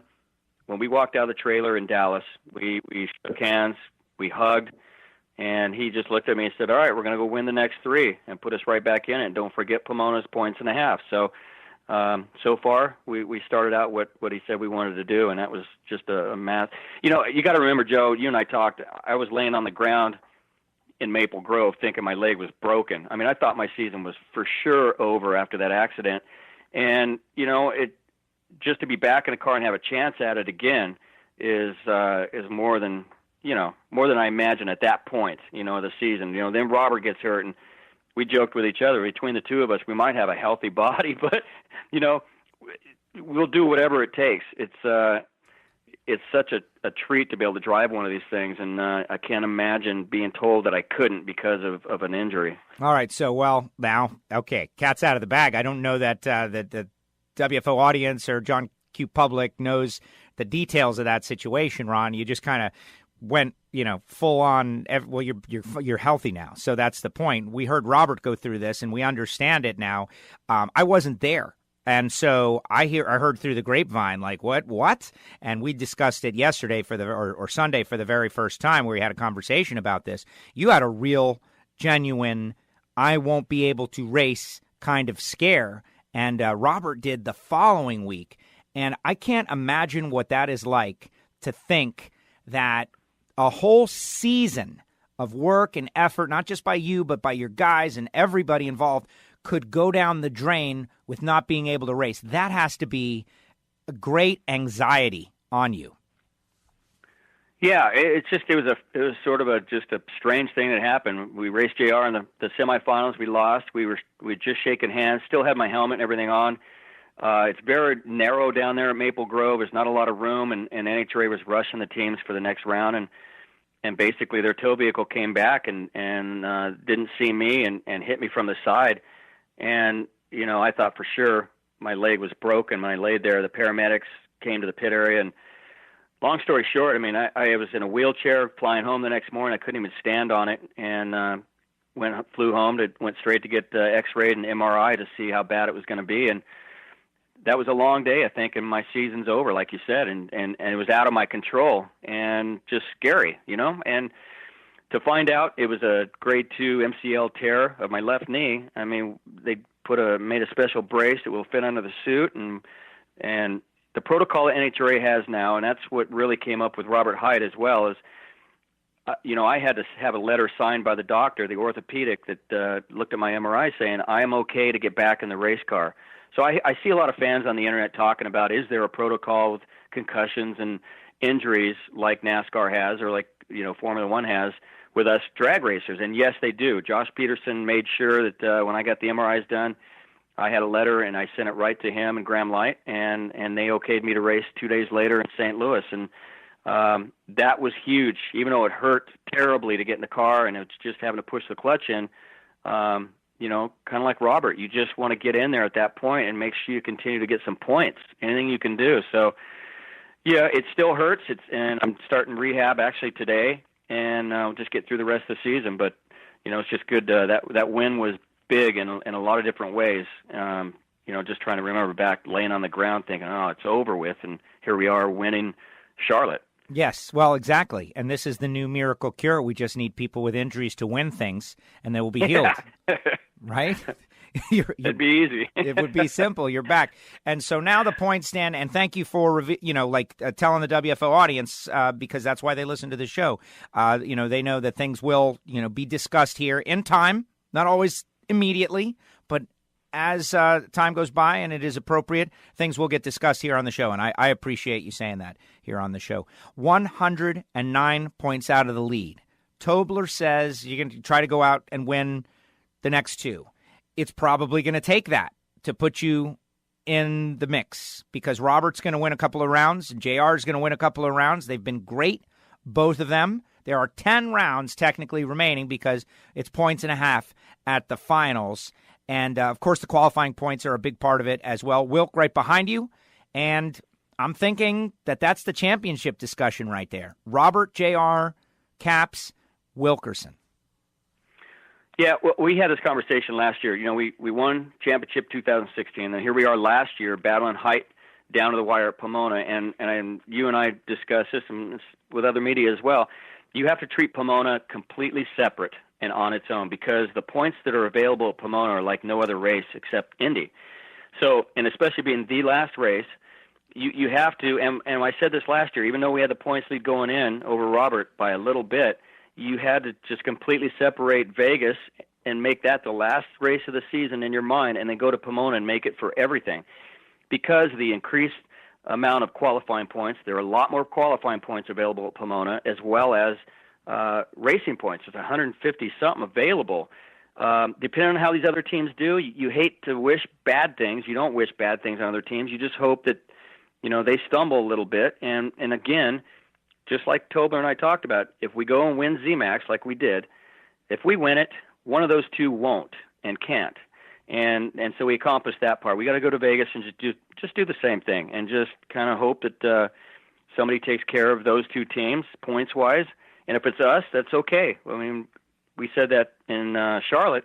You can't sit in your trailer and hope that one of these other teams are going to take them out. I mean, it's a very desperate feeling when you're in the trailer going, man, we really need this certain team, whoever it might be, running them to knock them out. And so we feel like we had to do it ourselves. And we'll just see. Vegas is going to be fun, man. For us, for the fans, it's going to be a lot of stuff going on that can happen in the points. And then, of course, Pomona, my gosh. I mean, the place will be a sellout for sure because it could possibly come down to the very last day, and you could see 4-5 teams in Funny Car with a mathematical chance of winning the championship all in one day in Pomona. Yeah, that's why we do it. Again, over and over again. I know I'm a consistent and strong advocate for the countdown because we build up to this gut-wrencher of a race that really tests everybody involved with the sport because everything is on the line on one given weekend. Why wouldn't you go and fly and drive to be there and be a part of it and watch it all take place? Going through it, though, and having had success and coming up short and all that, does it make it easier, like any experience, like, all right, I've been there, I've been through the gut wrencher, or does it make you dread it a little bit? Like, oh my gosh, I remember what that was like. No, Vegas there's so much going on. In fact, today already I'm getting my itinerary sent, and there's so much with SEMA starting after that, and the appearances prior to Vegas. We're running our special Pennzoil Napa car that we won Seattle with. So that really got me pumped up because we, of course, the last time that body was on the car, we won in Seattle, had a great day. and we got a great appearance that we're doing on Thursday with Pennzoil and Napa in Vegas, and then there's always dinners and appearances that fill my schedule up, and it keeps me busy. Rather than sitting around and stress about what's going on, I'd rather stay busy like that. And of course, Vegas, it's another great racetrack. We're going to see, good conditions, and there's so much around that race already that it's starting to build up, and I love it. We've been involved in these points championship fights for a lot of times, and I love it. I really feed off of it. I know Tobler does, and Dustin, all the guys are really excited about getting there and trying to, just keep the pressure on, and that's what we have to do. We really have to show them. And, you got Wilkerson. He does this almost every year. He comes alive, and you cannot count that guy out, and he's trying to get his first championship. So it's going to be fun. Right now, I almost would rather be the hunters than the hunted, like those two out in front of us. So we'll see how they hold up. All right, next subject, switching gears. Are you annoyed at Dale Earnhardt Jr. for stealing some of your key people, or one of your key people, talking about Leah Vaughn, who's been involved? I know a lot of our fans are very astute, and they understand who's pulling the levers of a lot of things behind the scenes. Leah's been involved with Don Schumacher Racing for a long time, has helped elevate many aspects of the team, including social media, and this was her final race with Don Schumacher Racing. You guys brought her up on stage. She is going off to, I won't say bigger and better things, but I'll say different things with Dale Jr. and Dirty Mo Media. That was very nice what you did, forcing her into the spotlight. Well, yeah, of course, our buddy Reinhart, he made that happen up there, and that was really, really cool. We had fun with her. Maybe someday the pictures will leak out, but back in the pit area, boy, we gave her the trophy, but she's going to work for, not at the racetrack in NASCAR and for Dale Jr. Motorsports, but for the stuff he does, the Dale Jr. podcast and the download and all the fun stuff that they do. And she's really taken the media to another level as far as our videos and fun stuff that you've seen at DSR on social media. And she learned how to do all that on her own. And so with Megan Schumacher being more involved with Schumacher Racing, and it was such a bummer because she was such a huge part. She was my intern 7 years ago when I had Judy Stropus, the famous Judy Stropus PR person. She came in as just a great person. So yeah, it's bummed everybody out that we're not going to have her around, but we're very happy for her, and we know where she lives now. She'll be in Charlotte. I'm sure we'll see her every race we have there. But that was very cool. Very cool for Don Schumacher and everybody to send her off like that. Well, very good. And it's going to be good for drag racing, too. It's going to be good because that cross-pollination, you can't beat it. She's going to take everything she knows, and she's going to go in there. And, Dale Jr. is building a fantastic brand. He's a racer, and, there is no way she will not bring her passion for NHRA drag racing into that world. Bigger spotlight, things will happen. There is no doubt. So it will be good for all of us that she is going on to something really cool. Yeah, and if you get a chance, I don't know if you've seen the Dale Jr. Download show that's on. Yes, yes. MSNBC or NBC Sports channel. NBC Sports, yes. Set your DVR. It's fun to watch. They got guys on there, and it's a fun, relaxed show, and I love watching that show. So, yeah, I'm excited for her, but, cross-pollination, I guess you said, that'll be a good thing. We were there at the start of that. I don't know if people realize, but when I was on XM Satellite Radio, they did the half hour right before me, a show called Unrestricted. It was Dale Jr.'s first, radio-style show, and he fell in love with it. Yeah, that was a great show, too. You were on there. Brandon Bernstein was on there, had a lot of drag racers in, and I got to, connect with him a little bit because of that. And to see he has continued on and done such great things in the medium is fantastic. And he's doing a great job calling those races as well. And inevitably, someone in our sport who is, going to step into the media realm in our sport at some point, the way Tony Pedregon has, that will continue to happen. And, I wonder who will take that opportunity. But that's a different conversation for a different day. Ron, good luck. Vegas, baby. Vegas. Yeah. It's going to be fun. Those fans that are attending are going to have a treat. It's going to be a lot of fun to to get out there on the track. I can't wait. These are moments when you just can't wait to get to the next race. And a lot of appearances. Pay attention to NHRA.com, and I know we're doing a big fan fest on Thursday night. I don't know the details yet, but a lot of fun stuff the drivers are doing around that race, and so we'll look forward to it. And right now is where I will insert the audio of Cousin Donnie. Yeah! There you go. Ron, thank you so much. I appreciate it. We'll see you in Vegas. Good luck. You got it, man. See you. Thanks, Ron. Ron Capps with us here on WFO Radio. Ron Capps, big victory. But really, though, the fact that he chooses WFO, and maybe I'm wrong, but maybe I'm right. I don't think he has spoken about the fall at Maple Grove. And we saw it with Robert Hight, and we saw it when people get in a situation where maybe they're hurt and they don't know, and the first thing they're going to go do is go to the doctor, and it's private. It's private. Speculating about certain situations can do nothing but bad things. And Ron chooses the WFO audience to explain exactly what was going on. Now, what I didn't ask him, because it's not my business and I don't want him to put him in a terrible spot, is right after that, he did have a bad light in St. Louis. Right after, a week later. And I can't help but wonder, he and Robert are both playing hurt.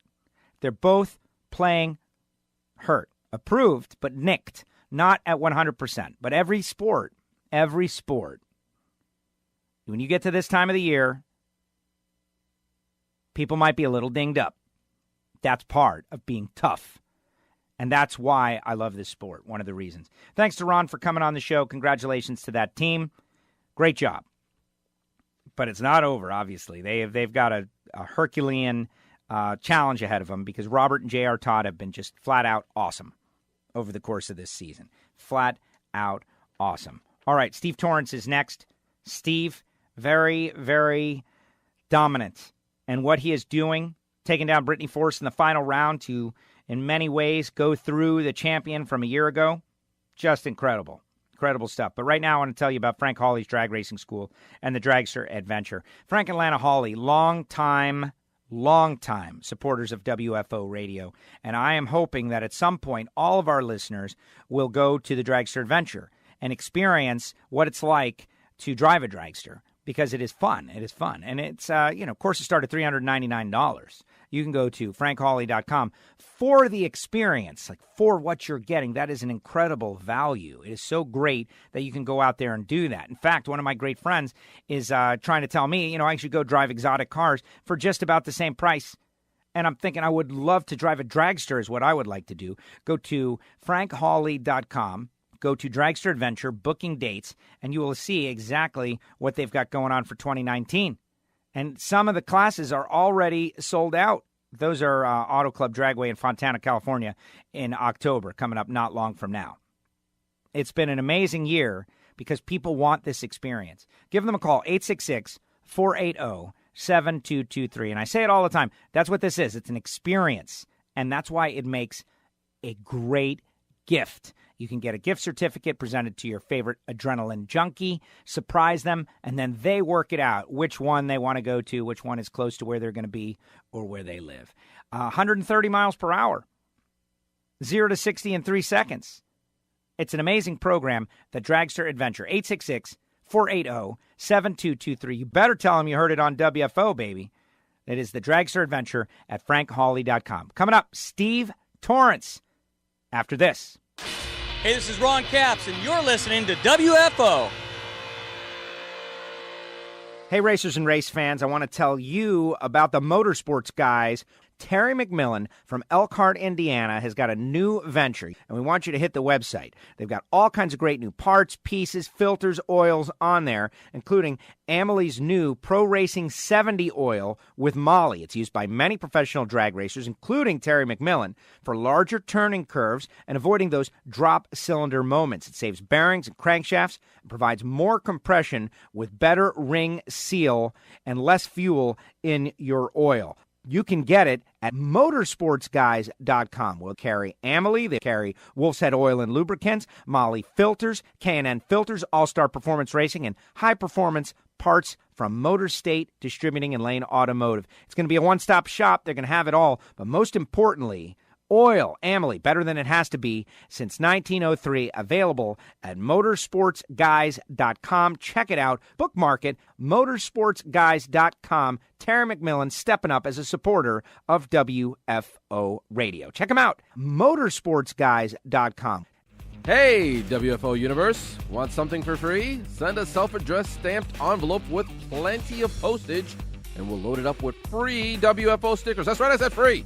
Send your envelope, care of Castello Media /WFO stickers to P.O. Box 848353, Pembroke Pines, Florida 33084. Do it now. Right now, though, I want to tell you about Hangstafers, metalworking lubricants. The folks at Hangstafers on board with big racers like Antron Brown and Lucas Oil Series or Sportsman Racers in the Racing RV's Top Dragster category. And their number one goal at Hangstafers is to increase the productivity in the shop. Metalworking lubricants, coolants, all kinds of stuff. You got to go to the website and check them out. And so go to hangstafers.com to find out more information. Alan Reinhart always says, like, the one thing that DSR and JFR have in common is Hangstafers metalworking lubricants. We're happy to have them on board, happy to have them helping our WFO radio listeners in their shop. Hangstafers metalworking lubricants, trying to make you a little more efficient in the shop. WFO Radio is brought to you in part by Extreme Velocity 3 Drag Racing. Download for your mobile device. Win your way on the show. WFO. Now, back to WFO Radio, NHRA Nitro. NHRA Nitro podcast. You podcast listeners, and if you get the show on Apple Podcasts, iTunes, that deal, we would love for you to sign in. You got to sign into your account and write us a review. Write the show a review. If you're an NHRA fan and you're listening to these drivers every week and they're revealing all kinds of great stuff, how about a review? Because that really helps the show. You know, I had a great conversation out there this weekend about the show and podcasts and how they work and how you get to the top of Apple Podcasts and all of that. And some of it is, it's a dark science. And some of it is known. And getting reviews is part of it. That is a big part of it. If you, the listeners, like it and appreciate it enough to write a little review, like, man, the drivers say a bunch of great stuff on the show, that will help us climb to the top of Apple Podcasts. It will also help grow the sport of NHRA drag racing. We appreciate that. And we appreciate our great sponsors like CatSpotLitter.com. Scott Palmer. Palmer was out there, after the Capco boys won. They're all related. They're all like, Palmer's team is helped by Bobby Lagana and Torrence's team. And it's really tremendous in that they're single-car teams, but parts filter down, knowledge filters down, all of that. And Tommy Thompson and CatSpot are keeping Scott Palmer on the track. And Dom Lagana goes out there and has just a great event. Dom Lagana, another one of the guys I would love to see get an opportunity to go full-time out there in the Mellow Yellow Series. Because Dom Lagana is a race win that is ready to happen. And Magic Dry helping out Dom Lagana. And, of course, they're helping out WFO Radio as well. Go to CatSpotLitter.com. You'll never have to lug a big bag of cat litter around. You'll never have to get it at the grocery store. It's e-commerce. You go to the website. You get it on the website. It helps you calculate how much you're going to need depending on how many cats you have. And most importantly, you're supporting WFO Radio, and you're supporting Scott Palmer, and you're supporting Tommy Thompson by buying cat litter. It's perfect. It's perfect. Go to CatSpotLitter.com, order it up. This is the perfect gift for the person with a cat, or if you just have a shop, Magic Dry. Check it out. Go to CatSpotLitter.com. It's better because it's natural, because it smells better, because it's a coconut product. It's sustainable because it's reproductive. We're not talking about chemicals. And it's biodegradable, so you can throw it away in your compost bin or flower bed. So much easier than regular cat litter, which is gross. If you've had cats, you know that. Gross, gross. CatSpotLitter.com. Check it out. And big thanks to Scott Palmer for stepping up and supporting WFO Radio. And Scott listens to some of the shows. Like, he is out there going over the road listening to some of the shows. And Scott has been on our Ignition show a lot this year. which is great stuff. Big thanks to Scott Palmer. All right, time to get into it. The Capco boys, boy, do they know how to party. Joining us now, yes, he is the co-host of the show now. My co-host, Steve Torrence, is back after 4 in a row. Steve, welcome back. Congratulations. Joe, thank you very much, man. I'm glad to be back. Don't give me the co-host role just yet. All right. Frequent guest. How about that one? That works good. There you go. 4 in a row, Steve. 4 in a row, my goodness. This one was a little different, and I want to get into the round by round, but this is, I won't call it unprecedented, but the last time someone won 4 in a row was Tony Schumacher in 2008. Man, it's truly remarkable. You know, I just got to give all the glory and props to first and foremost God, but those Capco boys, man, I'm telling you, they're bad hombres, and they just keep giving me a race car that is the baddest one at the place. I mean, when you say that it hadn't happened since 08, I mean, competition 10 years later is much stiffer than it was in 08. So, what we've been able to accomplish, what Richard Hogan, Bobby Lagana, and those guys have done is truly remarkable. Very much so. Let's get into the round by round. You are heading over the road. Obviously, we want to make sure we get you in before the cell decides it doesn't want us to talk anymore. First round, though, you had to run the Greek. You're the number 2 qualifier. Brittany kind of snatched number 1 at the last second and setting up a great final round matchup. But first round, 395, your great qualifying effort. Now, and Reinhart pointed this out. It's a combination of things. Without a great qualifying effort, you don't end up running the Greek, and that tire shake might have gotten you bounced out round 1. What happened with the tire shake round 1? You know, we went out there, and the track was just much tighter E1 than it was any of the rest of the rounds. You know, we just missed the tune-up a little bit, and we're behind. The car needed more power. It was underpowered. It went out there and rattled. And I was able to pedal it and you know, slap the throttle, get it back going, and go down through there. A couple guys on the team didn't even realize that I pedaled it till after the fact. But, yeah, that just goes back. I mean, sometimes you gotta be lucky to get one of those races won, but you also make your luck. And being able to qualify in the top half, you know, and have lane choice and near the top, you give yourself sometimes a little bit of slack. So you don't always win them that way, but when you do, it's you know, it makes you feel good. It's a little bit of a breather, and it had to go right. I mean, everything had to be perfect when I pedaled that car for it to hook back up and keep going. So that one was the one I told all the guys when I got back. I said, "There's our lucky round, boys. We got to earn the rest of them." And you did. And in the context of the championship, everyone needs you to go out. Like, you have to lose. If Clay or Tony are going to run each other. And in the second round, you got Leah, and Clay and Tony have each other. Not saying it's completely over because, you know, you got to go, you got to run the race, you got to show up, all of these things. We'll talk about that in a minute. But for Clay and for Tony, somebody was going to have a major issue because they were not going to get past second round. Meanwhile, you and Leah, great rivals, fun rivals, you know, Gary and Leah battling each other. That is a very big run, and you were able to get through it going on to the semis. Yeah, but you got to point out, I mean, even though we struggled in first round, so did Clay. They went out and shook the tires. He pedaled it, and the motor blew up, and they went 440. So, I mean, both of us had some struggles when we were able to get by that round. And then, you know, you look at the ladder, and I got Leah, and he's got Tony, and those are two draws you really don't want to have second round. So I told the boys, I want to get on the wheel because old LP, she's trying to knock us down, and she's fighting for some points too. So we had to go up there and really race. And we were the last pair of that round. I was able to see Tony take out Clay, and to be honest with you, it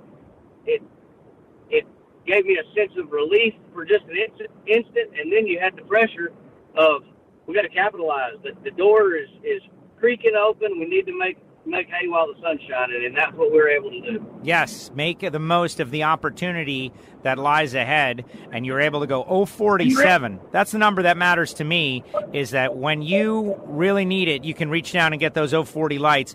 047 takes down Leah, on to run Tony Schumacher, the greatest Top Fuel driver of the modern era, the 10 Indy wins, the 8 championships, over 80 victories. And if he is going to have any chance of pulling out the run 2 in 2018, it would have been really good if he got this round. Tell me about prepping for Tony.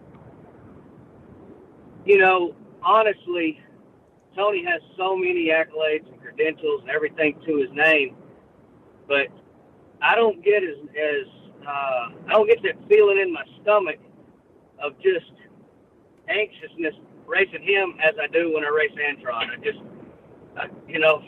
He hadn't been as bad of a kryptonite to me, so I was pretty confident and calm when we went up there. I knew what I needed to do. I've really, over the last few years, studied all of my opponents. I know what the routine is. I've watched what they do when they think they needed an advantage or how they stage. I just have watched everybody, and I knew what my game plan was going to be against Tony, and so I went up there and I was able to execute. I left on him, and I needed to. I mean, they outran us by 100, but I had him on the tree, I guess 16th hour or something, whatever it was extremely close, but that's just one of those ones where I owed it to my guys. They've saved my butt. They saved my butt in Reading against Salinas. I was late on the tree, and they outran him a good bit. I needed to make good on that. And that's what championship teams are all about. Sometimes it's the car, sometimes it's the driver, sometimes it's both.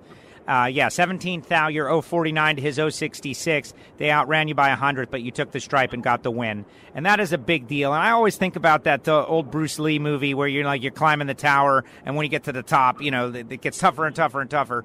At the final round, there lies Brittany Force, the champ, who, we all know last year when you had the problem in Dallas, she went on a run and was able to win the championship. So watching that play out, I couldn't help but think about the story of it. Like, wow, Steve gets an opportunity to go through the person that ended up capitalizing off of the stumble a year ago, or maybe she is going to get a shot in on Steve and break his streak. Like, either way, it's a tremendous story for Top Fuel. And in the end, you left first, 041, your best light of the day, and outran her by 5 thou.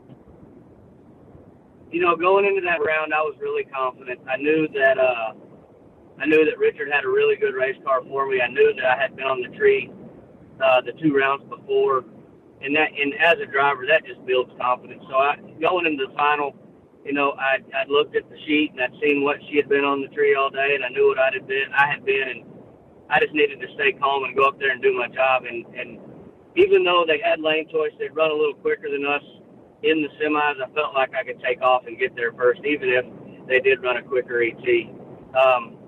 Alan Johnson, I mean, you gotta look back at everything he's done, and he's done really good, but he hasn't done nearly as good since we quit helping him last year.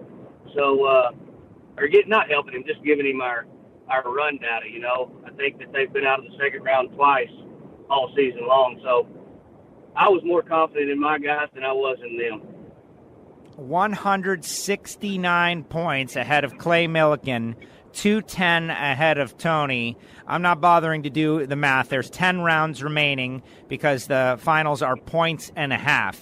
A lot of people are saying things like, it's, engrave the trophy, that kind of stuff.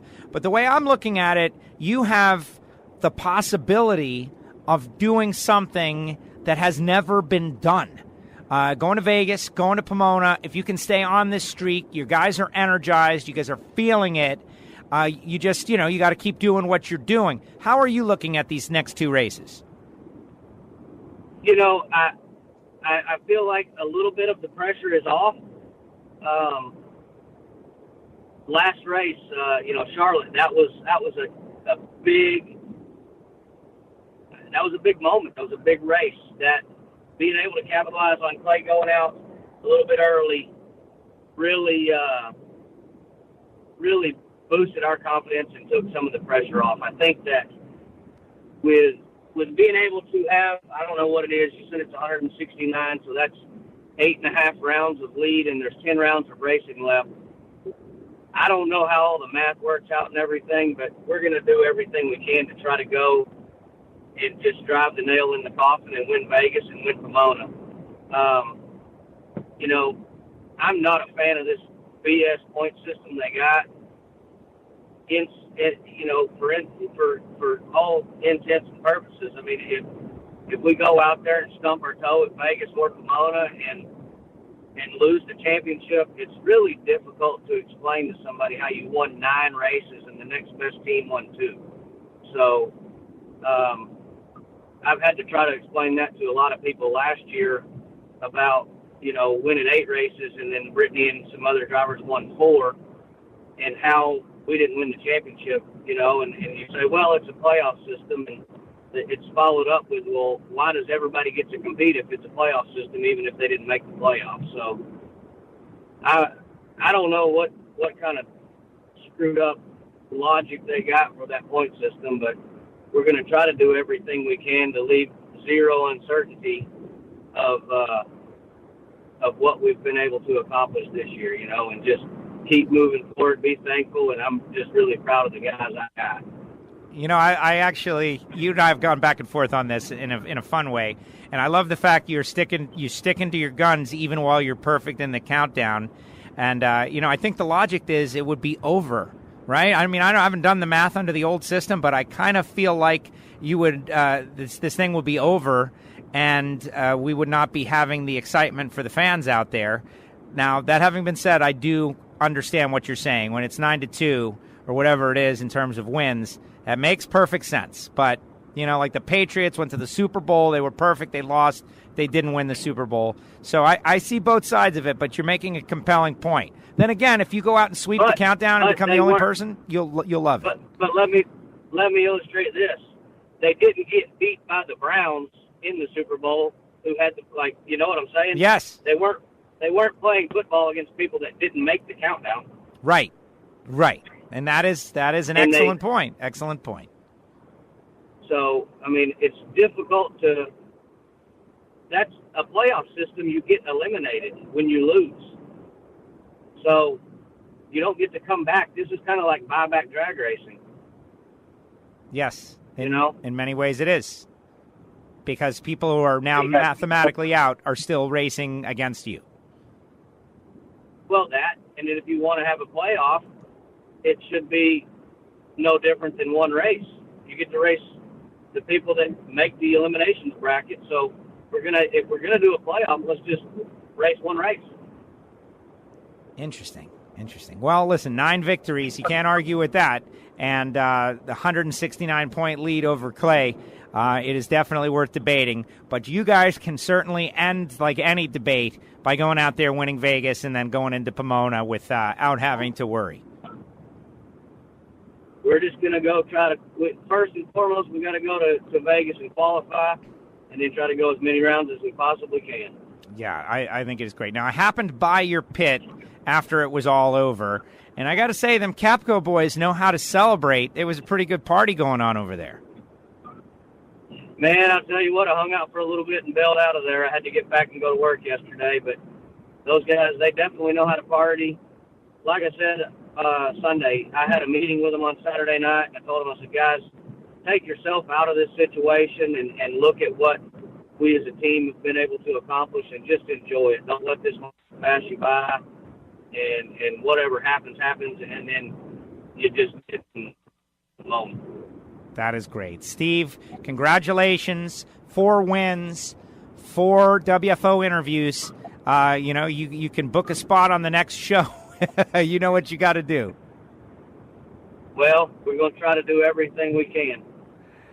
Congratulations on your win. It's been really fun to watch. Most importantly, this is entertainment, and you're putting on a show. Congratulations. What are you going to do with your so-called off weekend? You know, no race this weekend. What's Steve Torrence going to be doing? Well, I hadn't really decided yet. It's raining all over. So that's put a damper on some of my plans, but we'll figure something out. There you go. Steve, great job. Congratulations. Thanks for coming on the show. Thanks, Joe. Steve Torrence with us here on WFO Radio. 4 weeks in a row, Steve Torrence goes out there, gets the job done. You know what? I love the fact that he's sticking to his guns on this countdown deal. You know that I love the countdown. And, we can, like you said, we could argue back and forth. We can go back and forth. But he does make compelling points. And it's really hard to argue against his compelling points. Now, I do try my best to argue against them. The championship would be over. That would be over. People would be checking out. There would be no reason for people to watch Top Fuel. Top Fuel would be over. But haven't they earned that?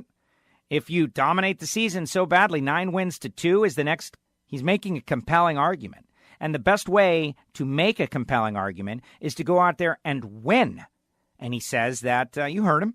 He says that, in the playoffs and in the Super Bowl, all the other teams that have been cast by the wayside can't just take a shot at you and try to knock you out. And I understand where he's coming from. I do. I still support the countdown for reasons that I have made over the years. Listen, we're trying to grow this sport, and it's supposed to be a spectator entertainment experience. It's supposed to be a spectator entertainment experience. And this is what spectators supposedly like. It's possible that I'm wrong. I leave that open all the time. I'm not one of these people that because I say it, it's right. That's not it. This is what I feel. This is what I think. I think it because I watch sports, and you got to build to a crescendo. Unless somebody sweeps the countdown. And I keep saying that, which I shouldn't. But the fact of the matter is the guy has won 4 races. Unprecedented. Going back to like Dave Connolly when the countdown had 2 cutoffs, which was not a good idea, and they changed it. Hey, we'll see. But congrats to Steve. What they are doing, what the family is doing as a single-car team is spectacular and entertaining and fun. And I appreciate him making the time. Thanks, Steve. All right, we're going to keep on going. We got Jason Line going to talk about the little KB Racing Shop Tour, which was pretty fantastic. And Matt Smith and Megan Meyer and Rick Hord all coming up on the show. But right now I want to tell you about Rodax, coffeeandgrills.com, Fort Worth, Texas. Marvin Rodak. Now, Marvin, he's a friend of the show for a long time, right? Been around for, several years now. Several years we've been doing our Rodax meetups. But if you have not tried the Rodax coffee, what are you waiting for? It is outstanding gourmet coffee. There are special blends that are drag racing themed. He's got all kinds of good stuff like the Costa Rica Black Honey and the Funny Car Chaos, but also the hot sauces and the spice rubs, everything good. And plus you get to interact with Marvin. And this is what I recommend is you call him, 817-924-6821. 817-924-6821. Or if you're in the Fort Worth area, pass by. See the shop, see the deal. We just posted a video from a couple of years ago, the meetup, in our WFO Radio Facebook group, because we've got a page and we've got a group. And just a great time. And the guy is a great guy and just exceptionally knowledgeable about grilling and barbecues. And he's got special recipes and methods for how to grill and cook, and has won awards, incidentally.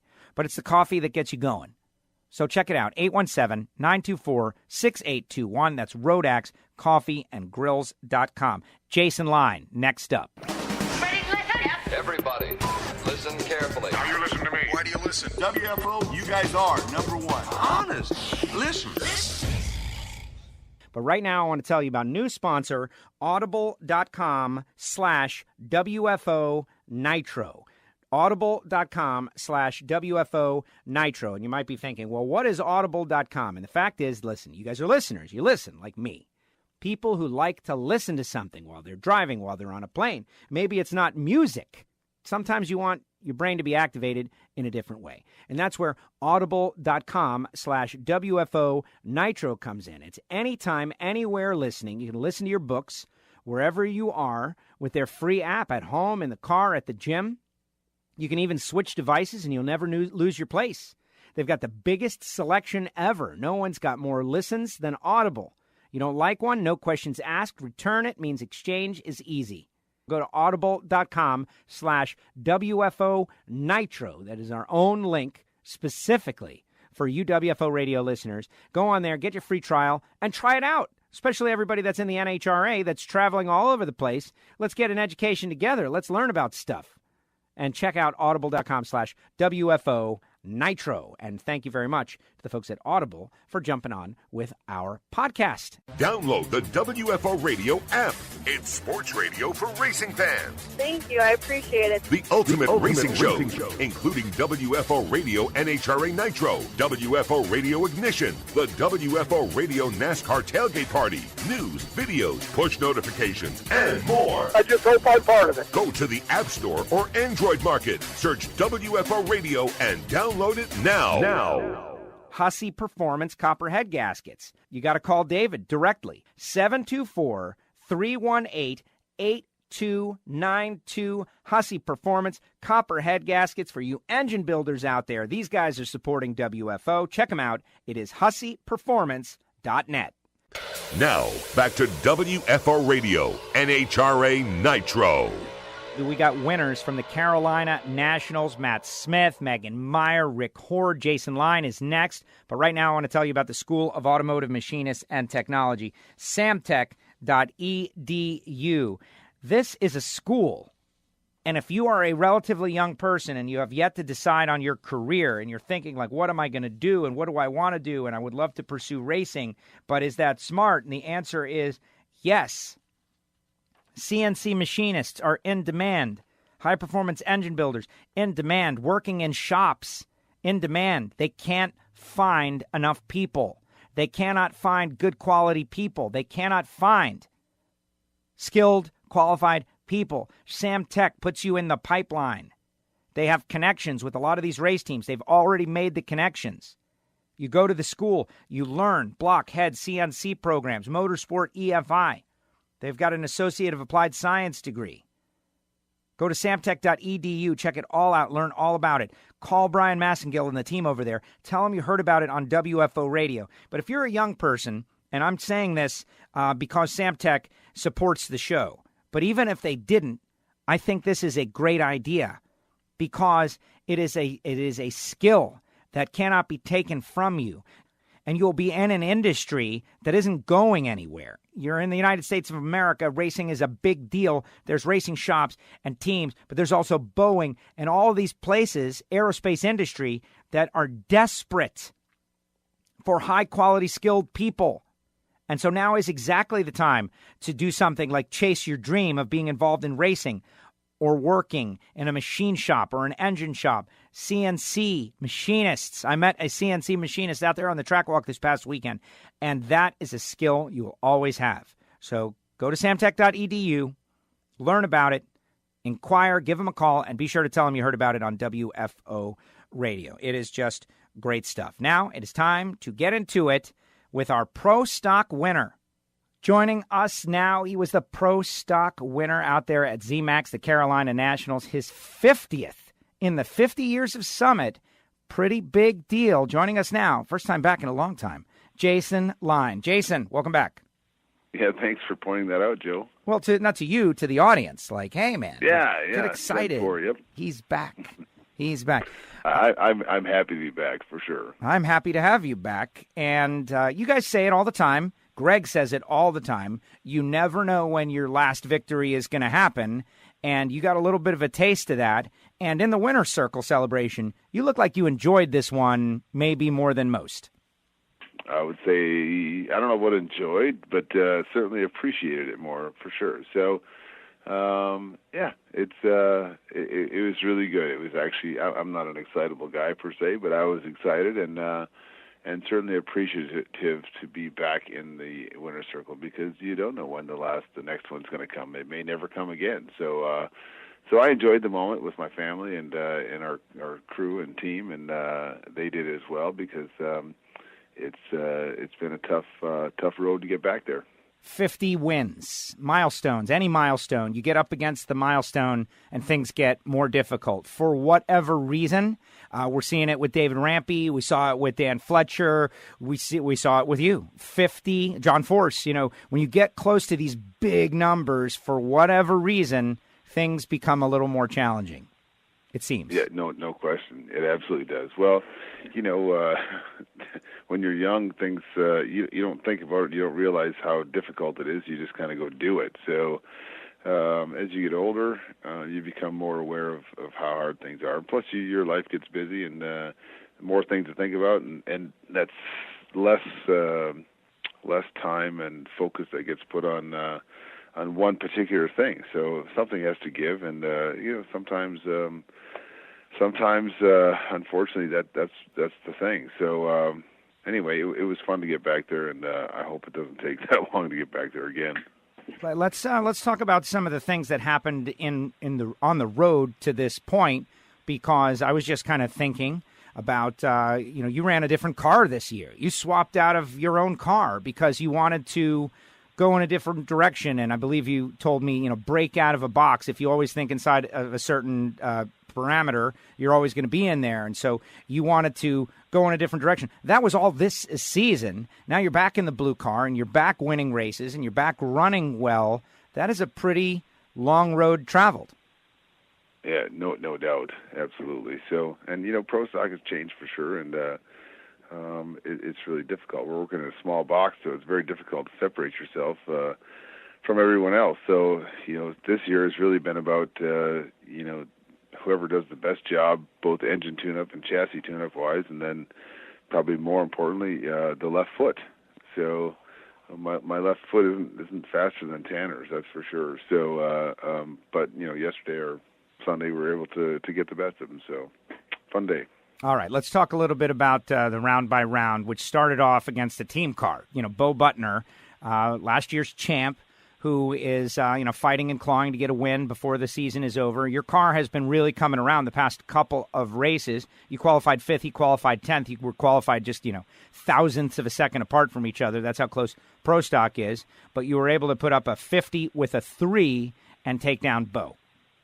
Yeah, we made a nice run for sure, and there's a little left in it, but good run, and my car has definitely gotten better the last 3 races. And, I really haven't driven that bad this year, but my car hasn't been that great. Well, the last 3 races have been pretty good, and I haven't driven well, so was able to, getting past round 1 is always tough because, especially qualifying in the middle of the pack, you're racing somebody who's just as fast as you are. So that's it's a tough round for sure, especially against Bo. Against Bo, exactly. Yeah, he always seems to do his best against me, so I'm not sure why that is. I'm sure it's a coincidence. Of course.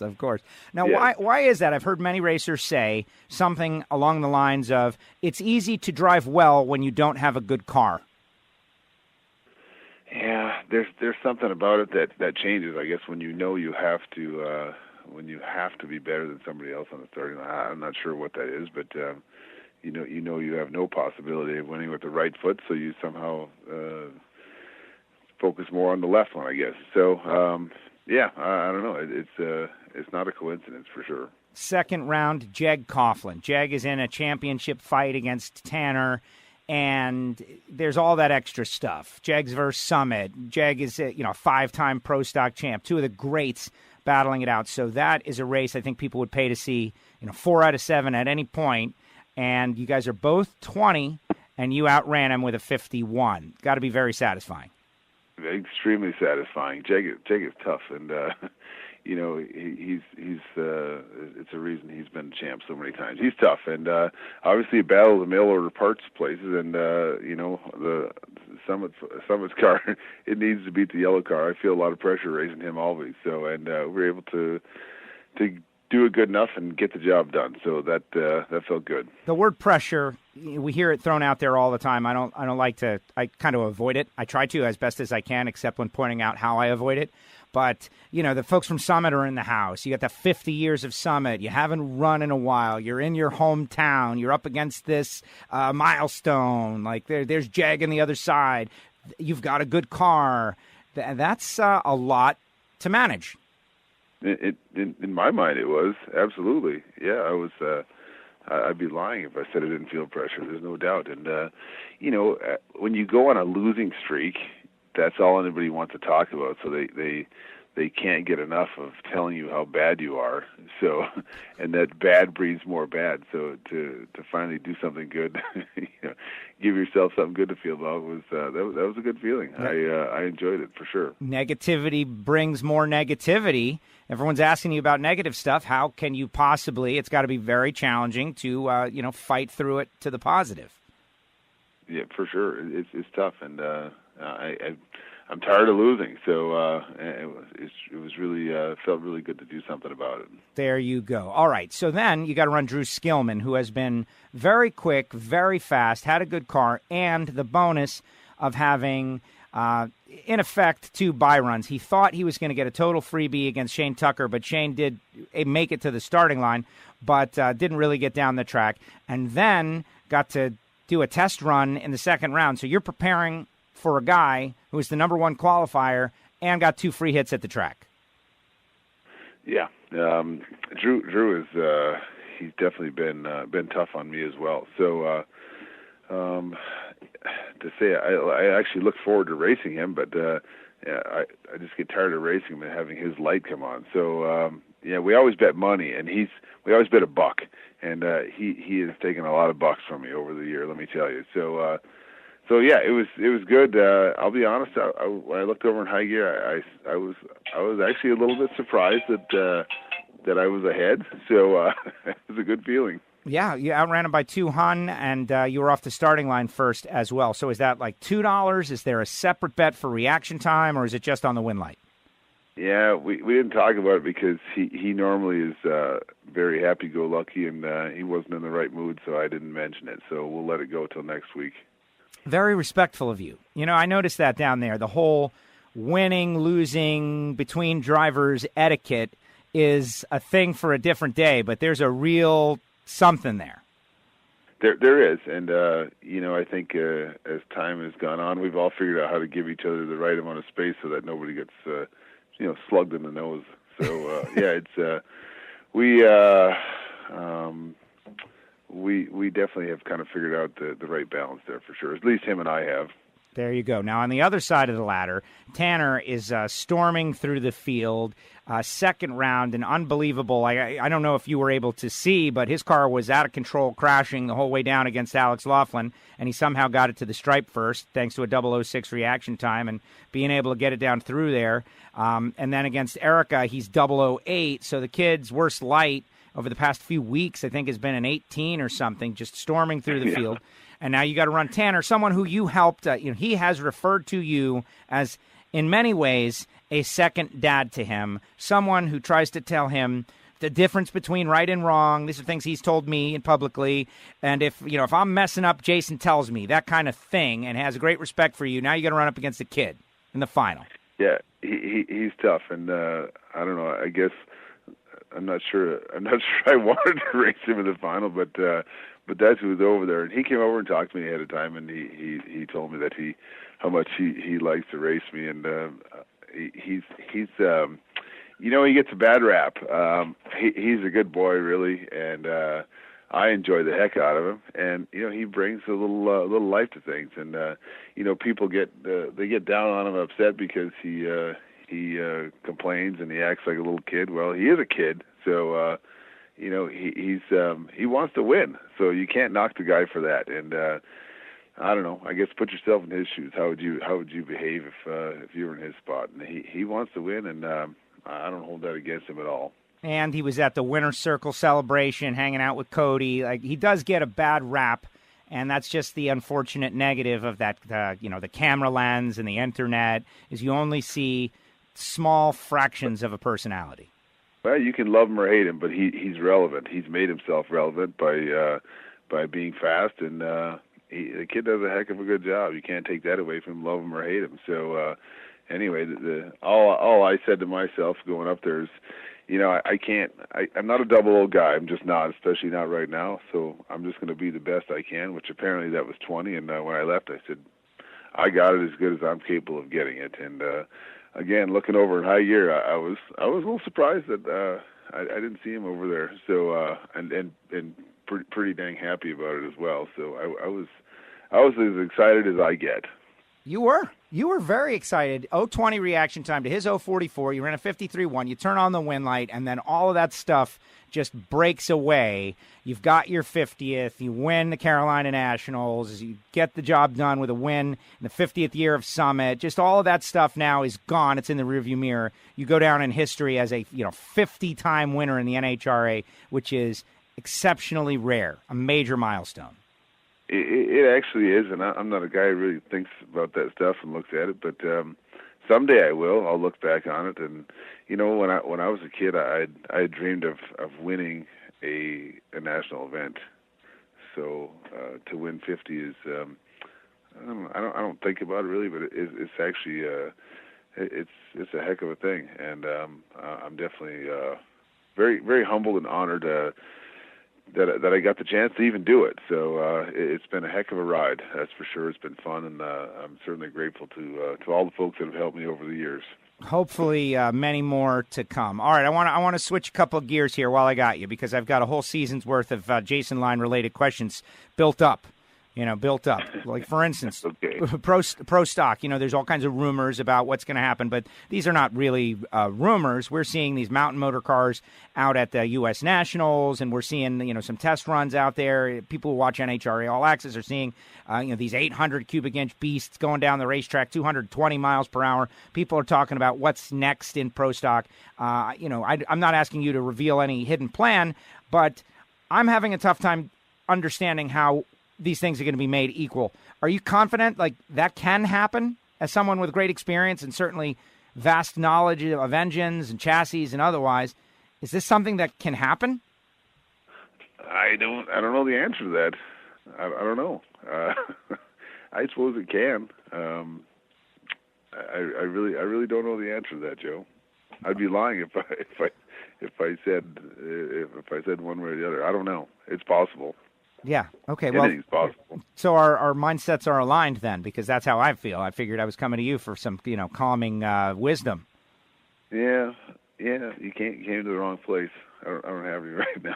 So interesting. Sorry. No. I appreciate it. And then you're, obviously talking about the celebration and the happiness and the jubilance of a 50th victory. You were in a great mood, and it was at that moment I was able to ask you if we could see KB Racing, and you said yes. And yes, I want to you thank you. caught me at a weak moment for sure. Right? You got to know when to strike. Yes. Thank you. Your timing was impeccable. It's better than mine. So, yeah, and it was fun. Obviously, Alan's probably a little upset right now, but he can look at it one of two ways, I guess. Maybe it's a dig on you that I didn't feel like there was enough here for you to see that you were going to do any damage with, or you didn't maybe know what you're looking at as much as Alan. So maybe that's why you got it. I don't know. Let's go with that. I first of all, my opinion is that Alan is not irritated or upset at all. He knows that it's just a moment, and of course, what do I know? What's going on in there at all? But I got to tell you, Jason, I thought it was a beautiful place and it was great, and I've seen race shops before, but the fact that you guys let me do a couple of dyno pulls, that was surprising. It may have been over the top for sure, but why would you do that? The Spintron, I never got that. I never got to work one before, so thank you. Well, Alan's, he's probably going to take that the wrong way as well. But Alan gives out plenty of digs, so if you're going to give him, you got to be able to take him as well. So we're going to find out how tough he really is. I know the answer already. He's going to take it with a grain of salt. No big deal. Okay, that's my opinion. Okay.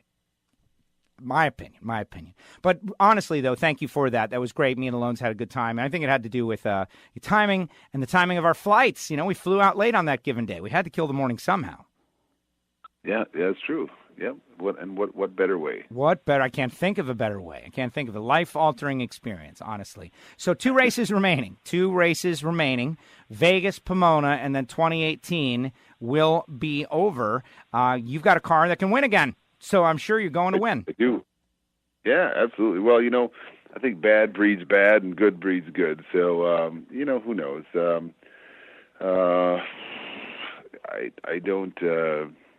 I certainly feel much better about going into these last two races than I did, 2 races ago. So, yeah, I absolutely have a chance to win. I just have to do my job, and it's certainly possible. I guess I at least proved to myself that I am still capable of doing it on occasion. So why not? Right. Why not? Vegas, and then that is it. Now, I appreciate you coming on the show. It has been too long. Let's avoid this in the future. I know you're fighting and clawing the whole way, but the audience loves to hear Jason Line and also discussion of the Buick. We didn't get to talk about the Buick at Indy. You were very happy with the performances. I was, yeah. The Buick ran good. I fell a little short of how fast I wanted to go. I wanted to go 10 hours, but didn't quite get there. But didn't you go? I made a couple of mistakes. And pardon me. Didn't you go in 09? Didn't I? Don't I remember? I didn't. No, I didn't. No, I should have. The best event was in 11. I went 11 in the semis of class, and then the final I blew the tires off, and I kind of was going for it and made I made a bad tune-up call as well, and actually slowed it down anyway. So just one of those things, but it was still ran very well, and certainly had the car ran fantastic for what it is. I was very happy with it. So still love my old car, love working on it, and enjoy the heck out of it, and something my son and I can do together, and we had a great time. Yeah, Jack seemed pretty fired up about this victory as well. Great stuff. Jason, thank you so much again for the tour, but good victory. Thank you for coming on the show. 2 races to go. Go out there and get them. Good luck. You bet. Thanks, Joe. Appreciate it. Jason Line with us here on WFO Radio. Jason, got him at just the right time. He was super happy. I was like, hey, can we see the shop? And he's like, yeah. And it was great. Greg was there. It was a good time. And, the tweet, if you follow my tweet, boldly going. Brian Lones and I, we boldly went. And it was fun, man. It was fun. And, yeah, do I know exactly what I'm seeing? Yeah, I know some things, but not how to make those some things and how they work and all that. But it was really cool. Really cool experience. I appreciate it. And congratulations to Jason for getting the job done and getting the win. And congratulations to Tanner Gray for an unbelievable driving job. Like, when you go through that field the way you did to get to the final round and get all those points, kid deserves it, man. And Jason is right. We've said it on the show many times in the past that Tanner, gets a bad rap, but it's okay. Whether it is he gets a bad rap or not. Kid's good. What did Jason say? He's a good boy. Yeah, he's a good boy. I never thought I would say that about anyone. That means I'm old. That's what that means. All right, moving on. Matt Smith, Rick Hord, Megan Meyer, all coming up. But right now I want to tell you about motorsportsguys.com. Terry McMillan, new venture. If you want Amalie motor oil in small batches, this is a great way to get it. Amalie motor oil. Better than it has to be since 1903. They got 70 weight. That's for pro racers. Talking about nitro racers with a large tuning curve for those drop cylinder moments. Saves bearings, crankshafts, and provides more compression with better ring seal. But also 2050, 1030, 520 for regular racers. Pro stands for professional racing oil, and it's better than it has to be since 1903. But Amalie now, but Motorsports Guys also has high-performance products like Wolf's Head, like Molly Filters, All-Star Performance, high-performance parts from Motor State Distributing and Lane Automotive, meaning it's all there. They've got Can-N filters. You got to go to the website, bookmark it, motorsportsguys.com. Over and over again. And for the WFO radio listeners who want to give it a try, here's what you do. You add the Vegas Win Tribute hat to your order and put in the promo code WFO, and it will be free. Simple as that. The hat, not the order. You get that. But I think it is great, and Terry McMillan, supporting WFO Radio, knows we've been doing the show for a long time, wanted to get on board, and was eager to get on board, and I appreciate that. So, WFO listeners, next time you need an oil change or parts or pieces or all kinds of stuff, get on there, motorsportsguys.com. When we come back, we're going to check in with Matt Smith after this. This is WFO Radio.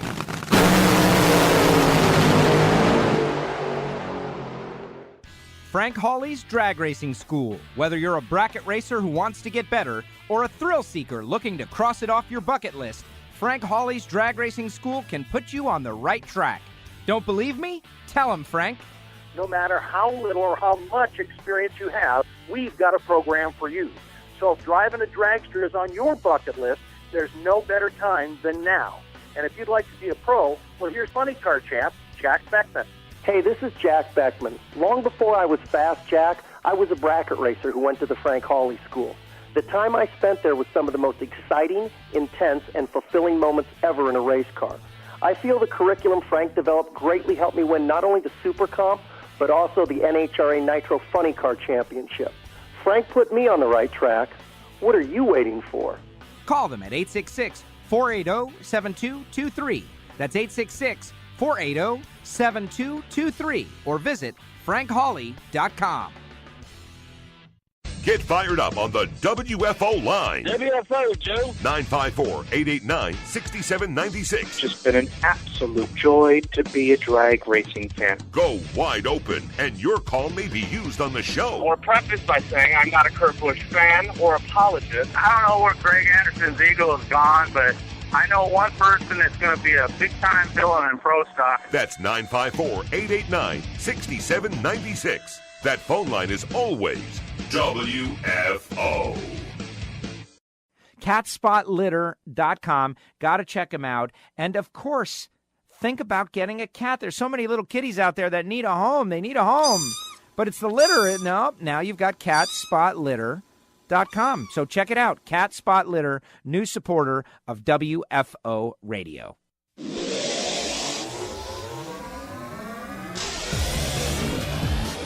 Now, back to WFO Radio, NHRA Nitro.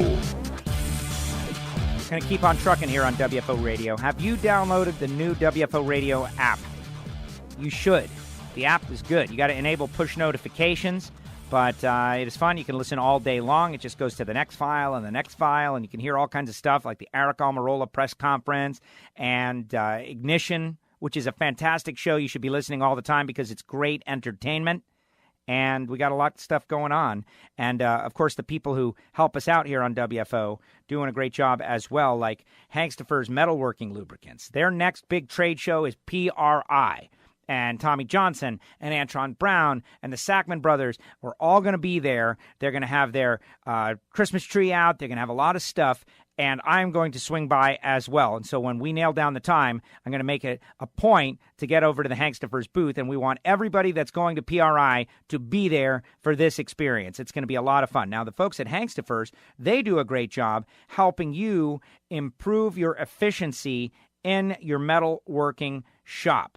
They have got highly refined petroleum, synthetic, and vegetable-based products. Whatever your needs, they've got it going on. And they've got more than 100 affiliates throughout the world. It's a global network, perfectly integrated with their research and development and manufacturing facilities to offer you the best service available. So if you've got a shop, if you work in a factory, if you're a WFO radio listener, what you need to do is go to the people that can make this change and tell them they need to change to Hangstifer's Metalworking Lubricants. Hangstifer's products offer consistent, reliable performance and the best value available. You can lower your production costs, you can reduce waste, you can improve surface quality and extend tool life, all by using Hangstifer's Metalworking Lubricants. We're going to be at the PRI show. They're going to have a lot going on out there, and you definitely need to get out there and swing by the booth. I will be giving the booth number over and over again because it's going to be a very cool scene over there in the Hangstifer's Metalworking Lubricants booth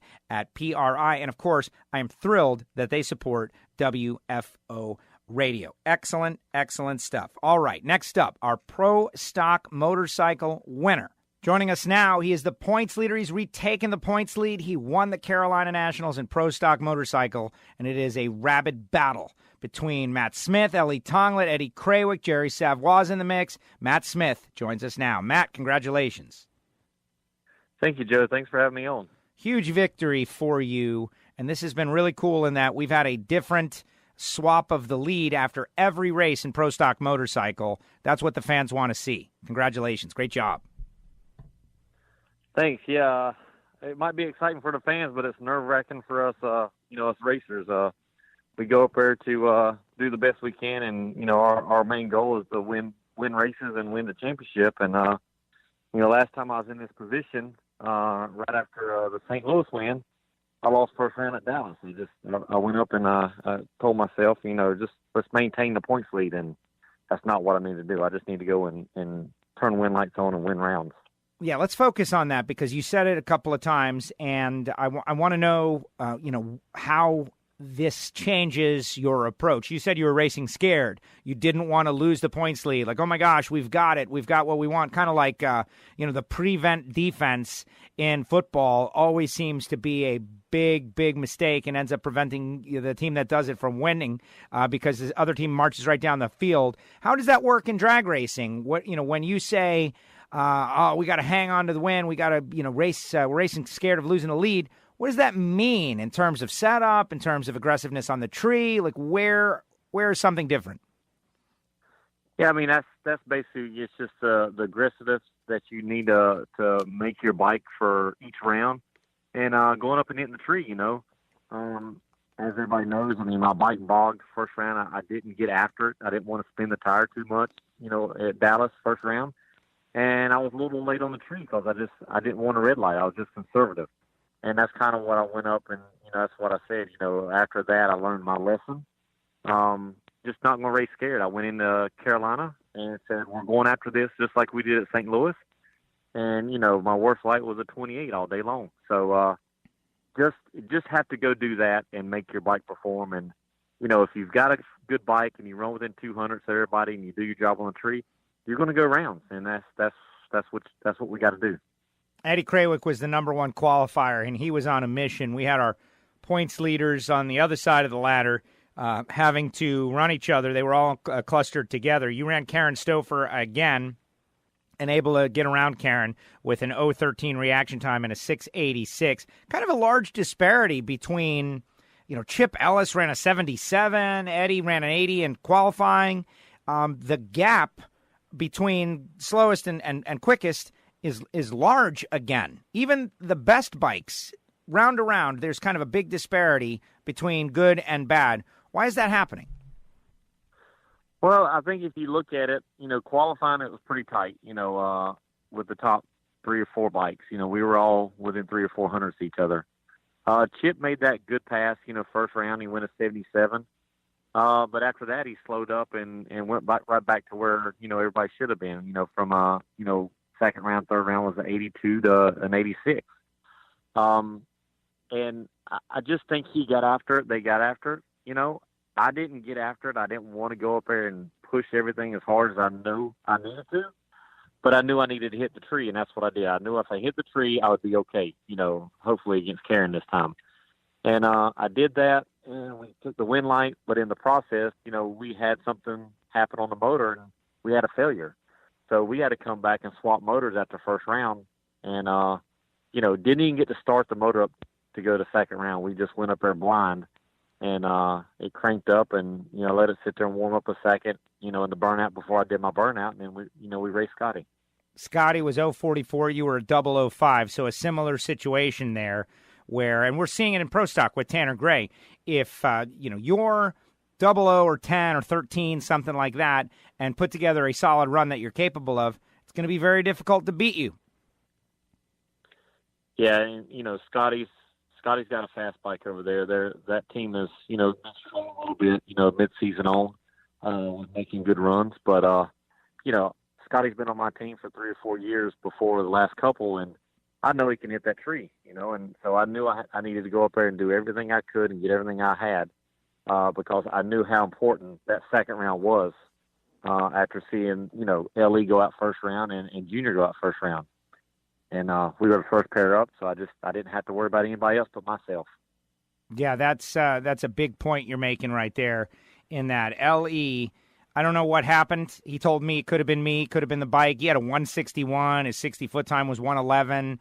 Who knows what exactly it was, but the door opened. But it's basically a role reversal of what happened to you one race ago. So this first round bug is biting everybody who is the points leader. Yeah, it happened to Eddie at St. Louis, it happened to me at Dallas, and it happened to Ellie at Charlotte. So Eddie came over when we was loading up after the race and said, "Oh, you got the curse now." I'm like, "What are you talking about?" He said, "Oh, you got the curse." well, I'm going to break that curse. I said, we're not going to do what everybody else has done, these at Vegas. So hopefully we don't do that, and we can make some fun and have fun and go rounds and make this thing really, really interesting going to the last 2 races of the year. Semifinals, you and Angel. Angel's super competitive once again. The bike has been quick. She beat Ali. She took down Eddie, outrunning him on the track, a couple of thou margin. So you had to be very wary of Angel. Yeah, I knew Angel, they had stepped their performance up this weekend, and she was making good laps. And she actually had lane choice on me for the semifinals, and I was 005 the previous round. I said, I need to back it up a little bit. I need to be back in the teens, And I ended up being 28. I think I left on her a little bit, and I don't know if they slowed up. I don't know if they slowed up from the first round. I think she went 80, and then she went 83, and then or vice versa. I know she kept slowing up, so I think they had something going wrong with her bike or whatever. But it looked out for me that we got the win, and that put us another round ahead of everybody. Yeah, she was 80, then 83, then 92, so maybe something was going away, but they have certainly got things pointed in the right direction with that team, which is good. We want to see more teams out there, and we want to see Angel with a shot to win. You didn't want to see her win in that given day, on that given race, but bottom line, she's on the comeback trail. Then final round, you got to go up against Chip, the experimental Harley, the one that ripped off a 77 and 83 and 85. Chip, everybody loves him. He is... I don't know how to say it, but I know you cannot summon, negative energy to race Chip because he's too good a guy, good a person. You guys are friends. So what did you summon? Yeah, me and Chip are good buddies. I mean, we live within, 30 minutes of each other. He lives in North Carolina here, close by to me, and, he builds a lot of our oil tanks and does a lot of stuff for us on the side, with our racing program. I had him last year come out and ride, my victory bike for me, at Sonoma last year. So he's always around. He's a good rider. There's no reason I would put anybody else on a bike, if he's available. He's just a great friend, great rider. And man, I had to go up and I knew I just had to win the race. I thought back to 2007 when it was me and Chip sitting there, win the race, win the championship. Same thing went through my mind again. I'm like, look, we got to win this race to go for this championship this year. We got to get another 20 points. And, I know Chipper. I know him really good. And I had to make him sit over and think about it a little bit. I didn't want to do that, but I'm going for a win. And, it paid off because he turned the red light on and we got the win light. Yeah, he was 077 early and then uncorked an 81 with a 9. So, he did have a chance to beat your 83, but it didn't matter because he was red, and you won the race. And in your home state, and there's a whole lot of extra stuff going on. I know Angie was thrilled. I saw her on the starting line, just overwhelmed by emotion, taking back the points lead, winning again in the countdown. But it's not like you have a big gap. Pro Stock Motorcycle has been tough and the closest of all categories so far. Yeah. I think right now, it's somebody's got to go 3 rounds right now to pass us. So we got to go and get little bonus points. I need to get my bike back that I had at Brainerd and Indy. We're just not running like we are capable of running. I've missed the tune-up the last 2-3 races of really good performance. I mean, we're running good. We're top 2 to 4 bike every round, but when I brought this new bike out, we were number 1, every time just about it, so I need to get that back for Vegas and Pomona. If I get that back, we'll be fine. Oh, yeah. And it's been fun to watch, obviously. Meanwhile, your dad, Tricky Ricky, is right in the middle of a championship hunt as well, and he will conclude in Vegas. You guys have one more race out in Pomona where the Mellow Yellow Series ends this season. So for the Smith family, it's championship season. You guys have got to be all geared up. Yeah, we're all geared up. I mean, I think my dad's 24 points behind, the lead, and in 13, we both won the championship together. It would be a privilege to be able to do that again. But we're just going to do our best. I mean, racing every day gets tough, and it just gets tougher and tougher. And like everybody knows, we don't have a sponsor right now, and it's tough to be able to keep going. I mean, I keep looking at the racing budget, and it's like, man, there's not enough stuff there that, I mean, I want to be testing this week, but I can't afford to go do that, to be ready for Vegas. So we're just trying to get things ready and freshen it up and go. But, we just need to find a sponsor. And if we can find a sponsor, we can really show some performance, if we can do that. Yeah, that is it's a big part of drag racing. Now, you did announce, and we maybe talked about this a little bit, but as time goes by, I'm getting more excited about it, that you're gonna run a four-wheel car. You're going to be out there trying to run a couple of races in Pro Stock maybe in 2019, and I think that's cool. And I've always wondered about that, coming from the family that you do with, Ricky and his background in Pro Stock, in Pro Mod, having run so many things. You've kind of cut your own path in the Pro Stock motorcycles, which I love, and you're part of the reason why I have grown to love it. But I always wondered, did you have some four-wheel, desire in your future? And the answer is now obviously yes. Yeah, I mean, Joe, I'm just one of these people. I just want to race something. I don't care what it is. As long as it goes fast and I can be competitive, I want to do it, And I've jumped in my dad's Pro Mod car and been very competitive and won races in it. And, with Mark Stockstead, my partner in the motorcycle racing, and he's in, with ties with Elite.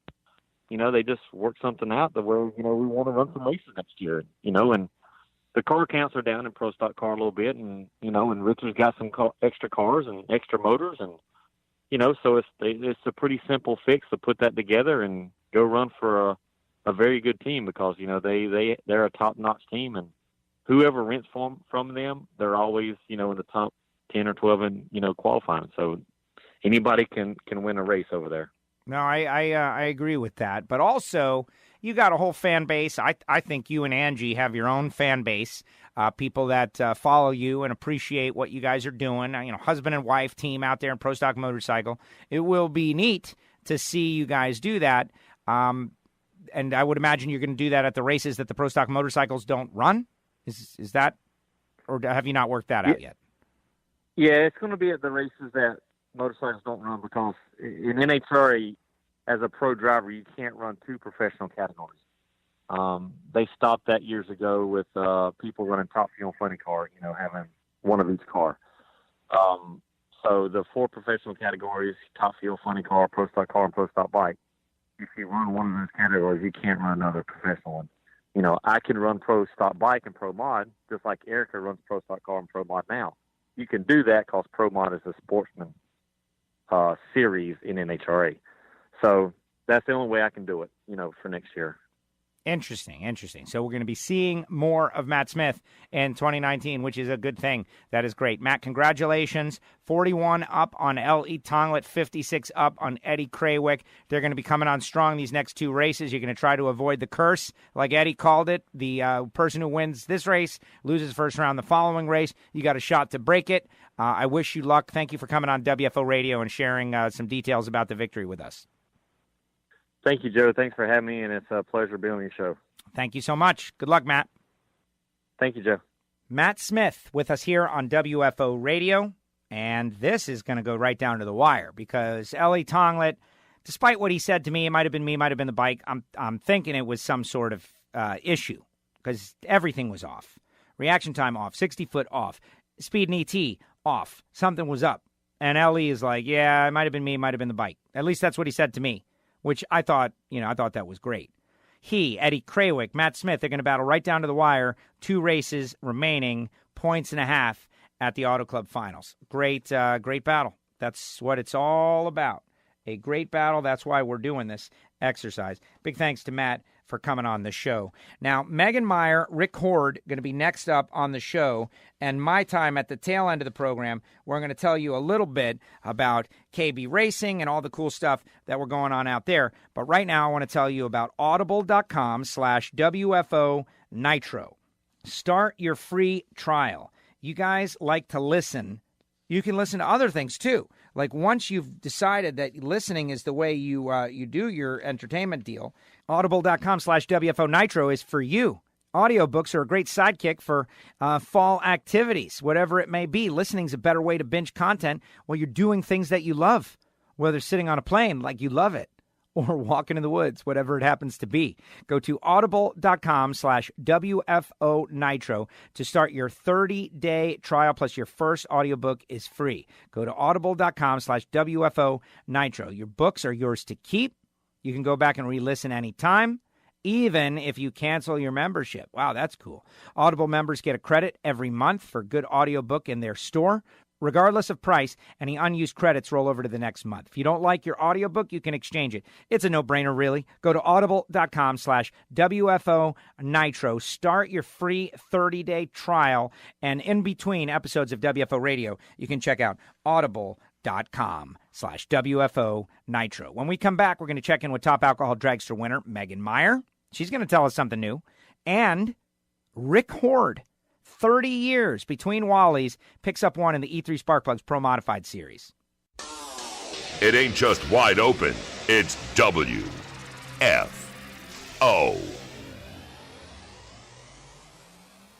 Hey everybody, this is Joe Castello. When I'm at the racetrack, I am always checking out the cars to see what's hot, what's cool, what is the nicest and best and most effective part piece out there. And what I am finding is that the folks at Aerospace Components have got it going on. They've been in business for over 30 years. Everything is made in America, and they are family-owned and operated. Aerospace Components is a name known throughout the racing industry as one of the leaders in manufacturing high-performance drag racing products. Their Tampa Bay area facility is equipped with state-of-the-art CNC machining centers and inspection equipment. You got to get it right. They get it right. They have racers all over the country that run their brakes, shifters, vacuum pumps, water pumps. They do so many different things. And if you go to their website right now, Aerospace Components, you can check out exactly what I'm talking about. And if you want your front brake calipers in pink or aqua or green, they can do that too. Check it out. That's aerospacecomponents.com. Check out the website and let them know you heard it on WFO. Start your education at full speed with the School of Automotive Machinists and Technology. Accelerate your career as a high-performance engine builder with classroom instruction and practical hands-on experience in the lab, on the dyno, and at the track. In addition to the block, head, and CNC programs, SAM now offers motorsport, EFI tuning, and an Associates of Applied Science degree. And SAM is a military-friendly school, approved to train veterans and other eligible persons under the GI Bill. Start your education at full speed. Go to samtech.edu today. Drag Racing Edge. That's the magazine. Subscribe online. Get the issues, $24.95. Keep up with your favorite sport, whether it be NHRA Mellow Yellow, Lucas Oil Series action. They cover drag radial. They cover it all. Drag Racing Edge magazine. This is Sean from Traverse City, Michigan. You ever get done with an episode of Ignition or Nitro and say, man, that's a good job. I'd like to give them a pat on the back and a cold beer. Well, with Patreon, you can.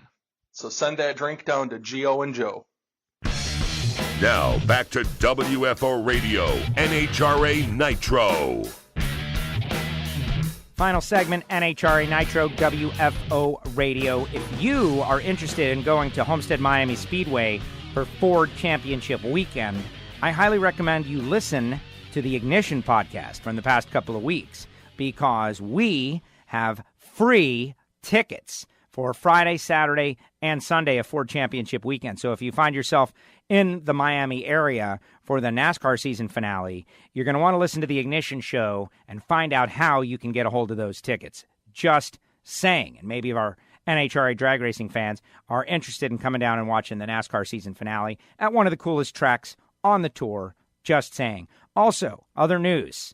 Before we get to Megan Meyer and Rick Hord, WFO Radio's podcast is now available on YouTube. I know a lot of people go to the YouTube for their podcasts, which I don't fully understand why, when you can just listen to the audio on your device. But if that's your thing, go to WFOradio.com, or you can certainly go to the WFO Radio TV YouTube channel and catch all our shows there. It's kind of a cool thing. Check them out. All right, our next winner. There was great top alcohol racing out there at Charlotte next week. Sean Bellamy are going to be on the show, talk championship, get ready for Vegas. But our next guest dominates out there at Charlotte. We had to have her on this week. Joining us now, Megan Meyer. Megan, welcome back to WFO. How are you?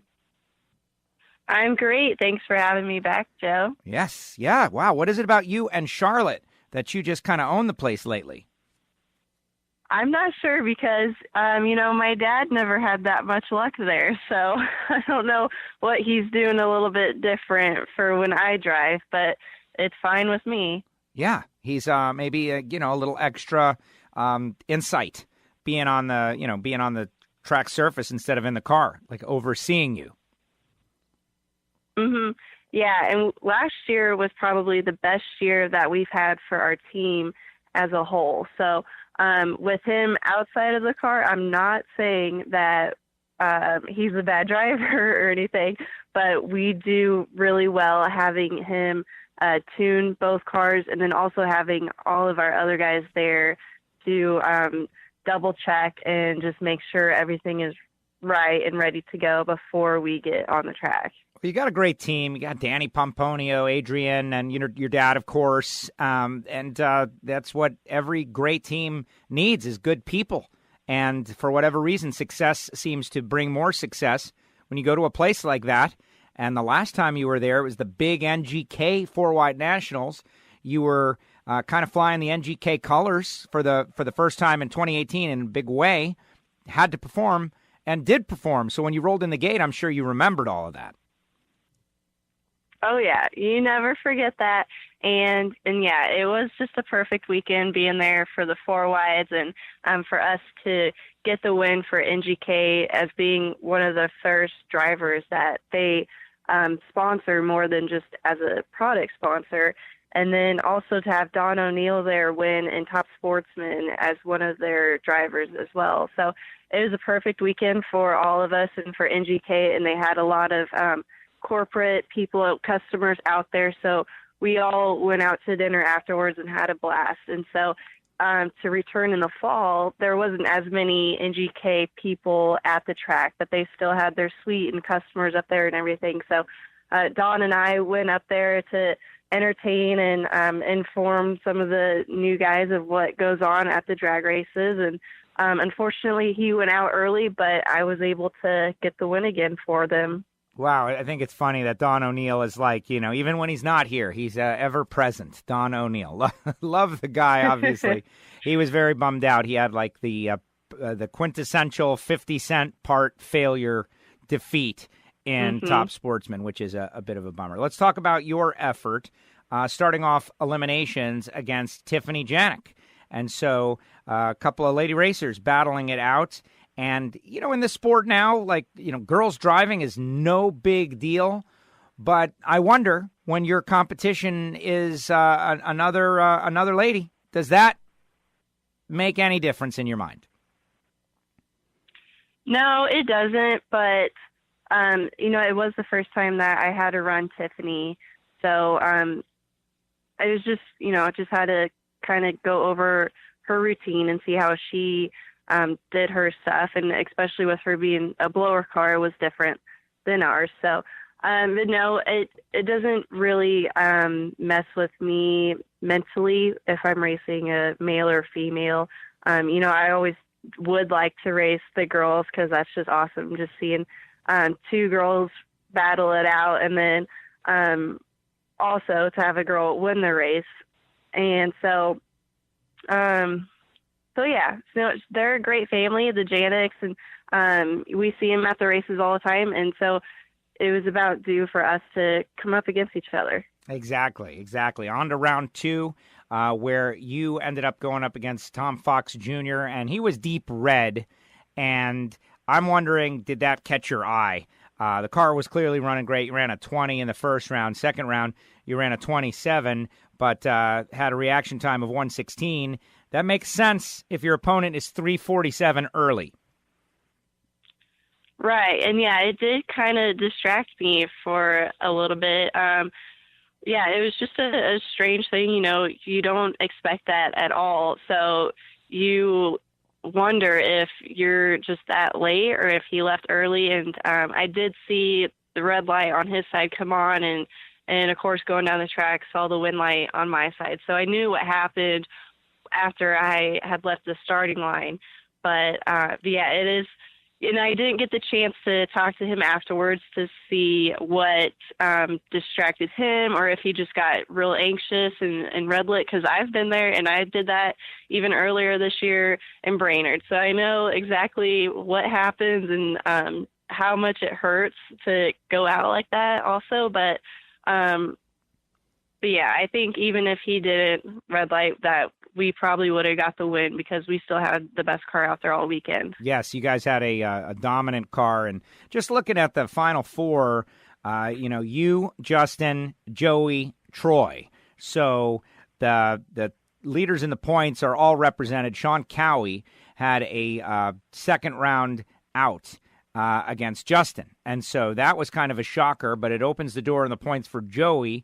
At least you are able to take out Justin in the semifinal round, a battle of great young racers, and he used to be part of your team, certainly got his start with your team. Now he's off doing his own thing, which is really exactly, I think, how it's supposed to go as your dad, and you guys are shepherding young drivers through the process. But to go up against him and take the win, that had to be satisfying.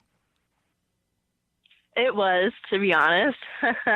I think this is the second time that I had to race Justin, and I've won both times. So I know that our team can get it done no matter who we're going up against. And I believe that this was their last race that they were racing with that team. And so I know that they have a lot to go through whenever you buy a team and a car and the whole operation, because they don't know a whole lot about how to tune a car or how to start it, how to run it, and what parts to get and all that kind of stuff. So that's why they're keeping Anthony on and having Tony Sansel come and help him out too. So they're figuring out. They ran great this weekend, so next year they will be one that we got to watch out for.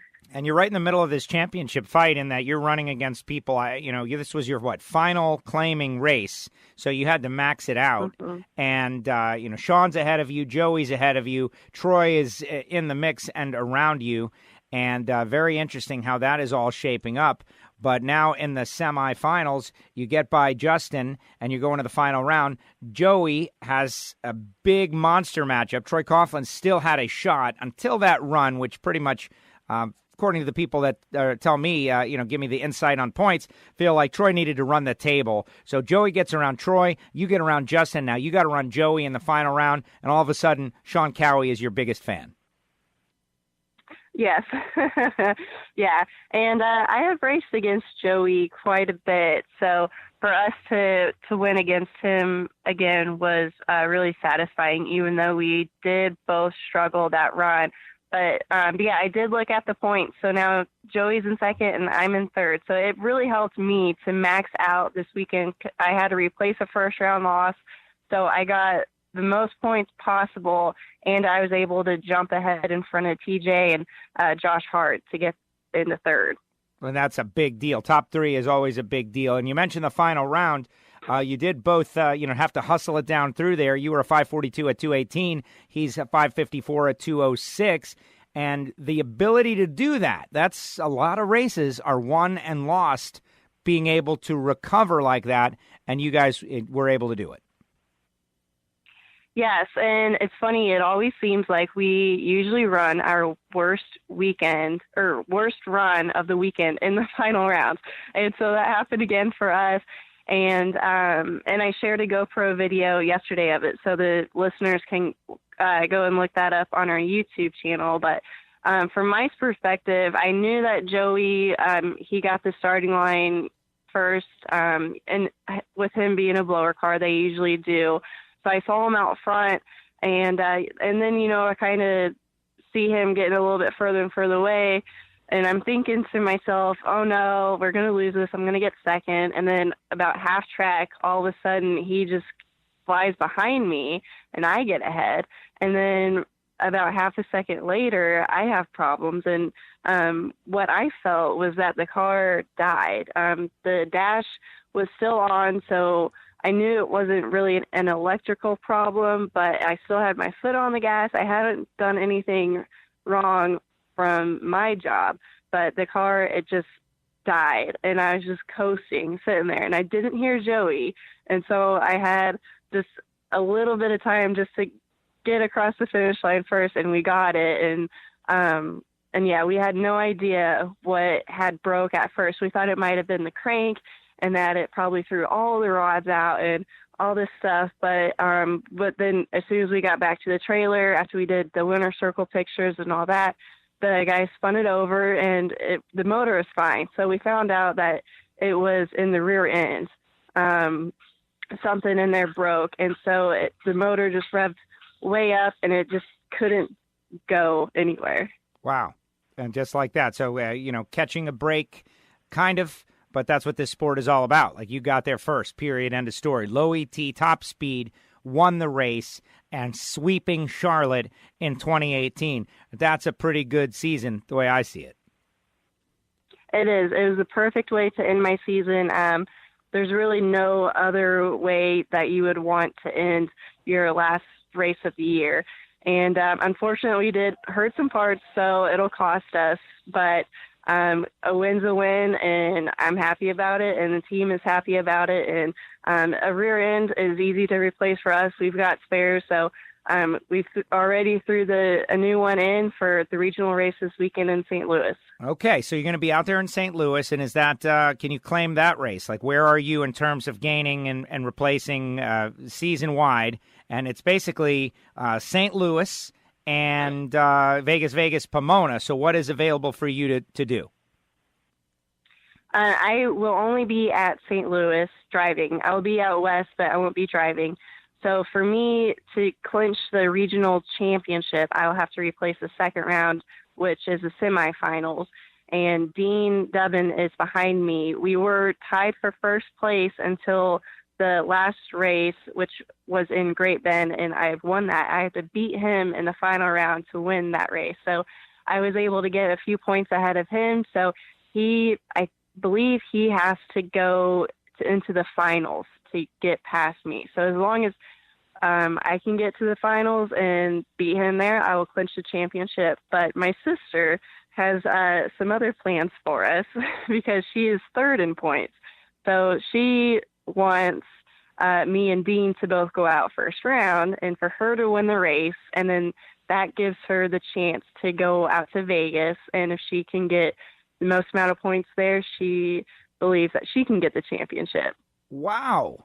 That is interesting. That is interesting. So Rachel is really, I mean, look, rooting against someone is maybe not the way to say it, but has championship hopes, and so if those are the breaks, then she'll take them.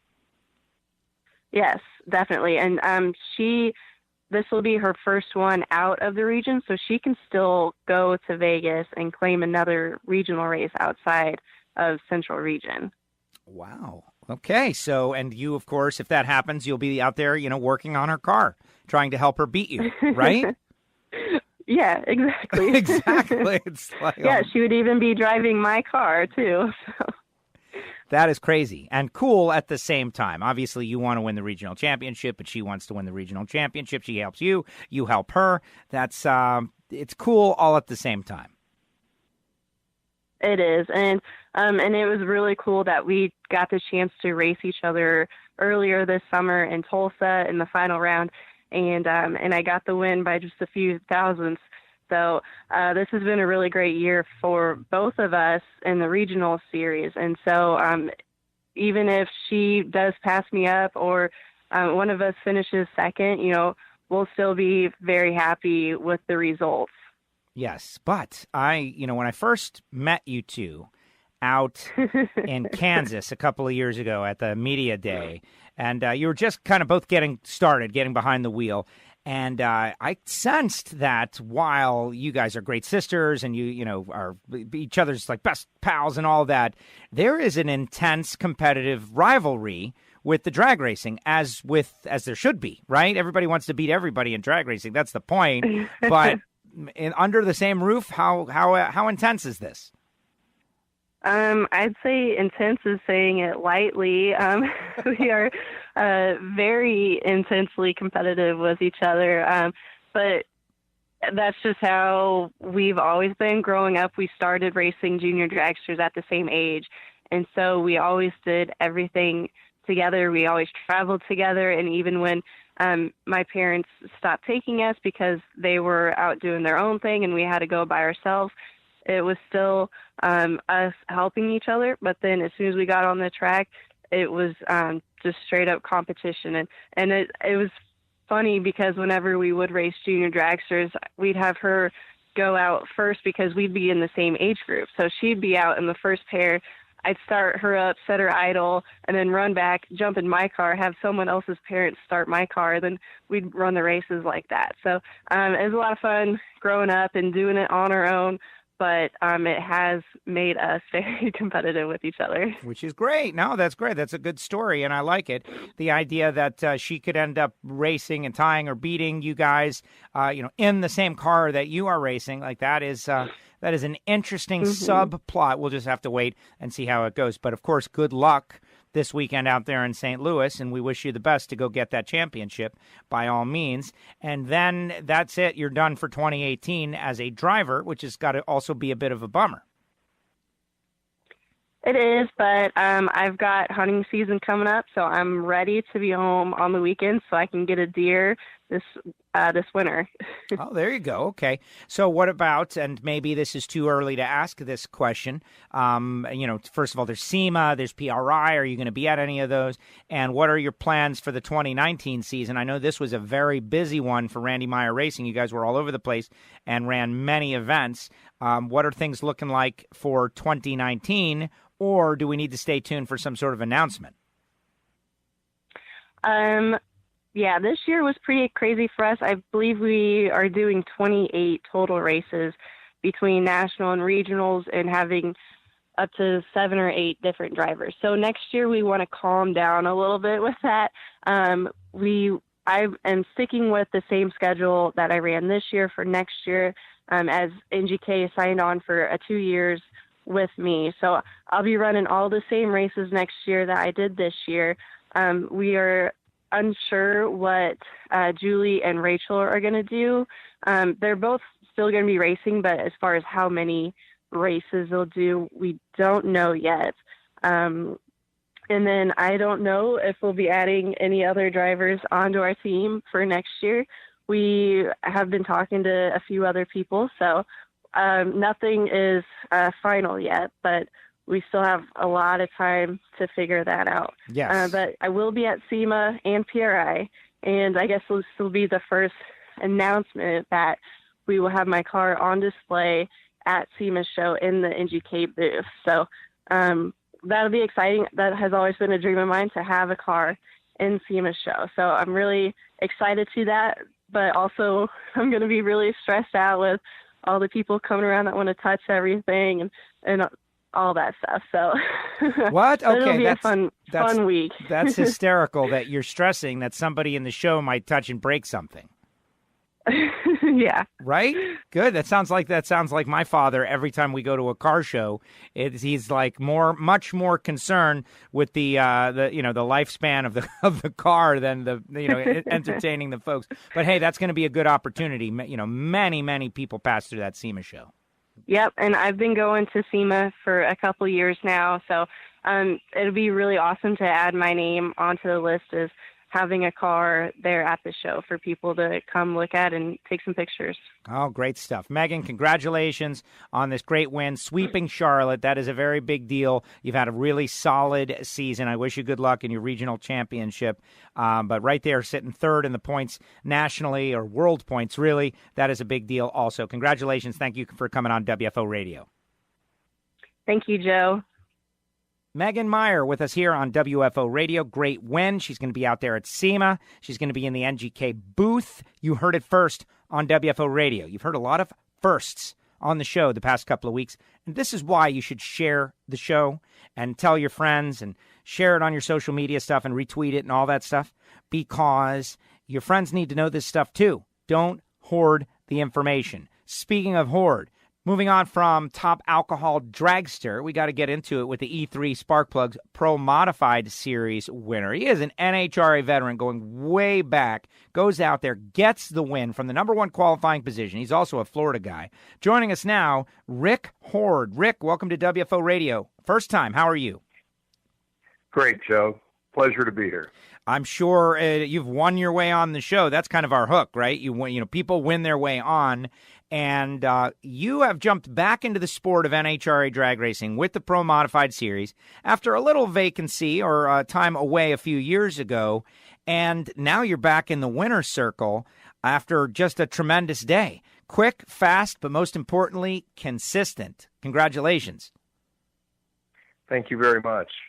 Consistency was the key to the day, Joe. Yeah. Now, the last time you were out at Charlotte, you were quick and fast, but it was not the weekend you had wanted. And I like to look at stories like that. You came back and conquered this place in the same season. That a little self-satisfaction there for sure. We did have a dispute with the tech department early in the year, and the good news is it all worked itself out, and we got a clean bill of health, if you will, and moved on from it. That is great. That is great. Let's talk about your previous NHRA career. Like, when did you jump in and I know you ran Comp Eliminator, if I remember correctly, and then took some time off. Let's go back to that and how you got into NHRA drag racing from the begin with, and then why did you step away? Well, we're going to have to roll that clock back quite a ways. My father, who's 82 years old, started drag racing with the NHRA in 1959. Wow. And so it's been in the family. He did it through 1970, stepped away, raised the family. I kind of got the bug in the early 80s, and at that point in time, Modified Eliminator was a strong category and attractive to me. And we started out running a D-modified production Corvette, 1958 Corvette, and with moderate success. And right about, the time we were starting to see some results, Modified Eliminator merged with Comp Eliminator, Competition Eliminator. And at that point, they rearranged the class structure. We sold the original car, started running altereds, progressed through the 80s, middle 80s, had some moderate success. Got to 1988, put a combination together, won the Spring Nationals that year, won the TRW Sportsman All-Star Race, which is now known as the JEGS All-Star Race. And kind of got on a roll. Won like 11 points meets between 88 and 89, and we're having some success. As we got to 1990, I made a decision. It was time to spend some family time. I have 5 kids. They were all athletes and students, and I just stepped away for a while. Had an opportunity in 94 to get back into comp, and we ran a blown gas combination, which is something my father always wanted to do. He was intrigued by the old fuel altereds, and he wanted to run blown gas, so we put together a blown gas Corvette. Had some success with that car. Ran double B altered, double A altered. Ran that car through 1998, sold it, took another little break, came back in 2006, and at that time, you the sport had become more accustomed with the Sport Compact Series, the idea of different power adders, and we decided to put together a combination called Double C Altered, which had a centrifugal supercharger combination. Ran Double C Altered for a couple of years with some moderate success.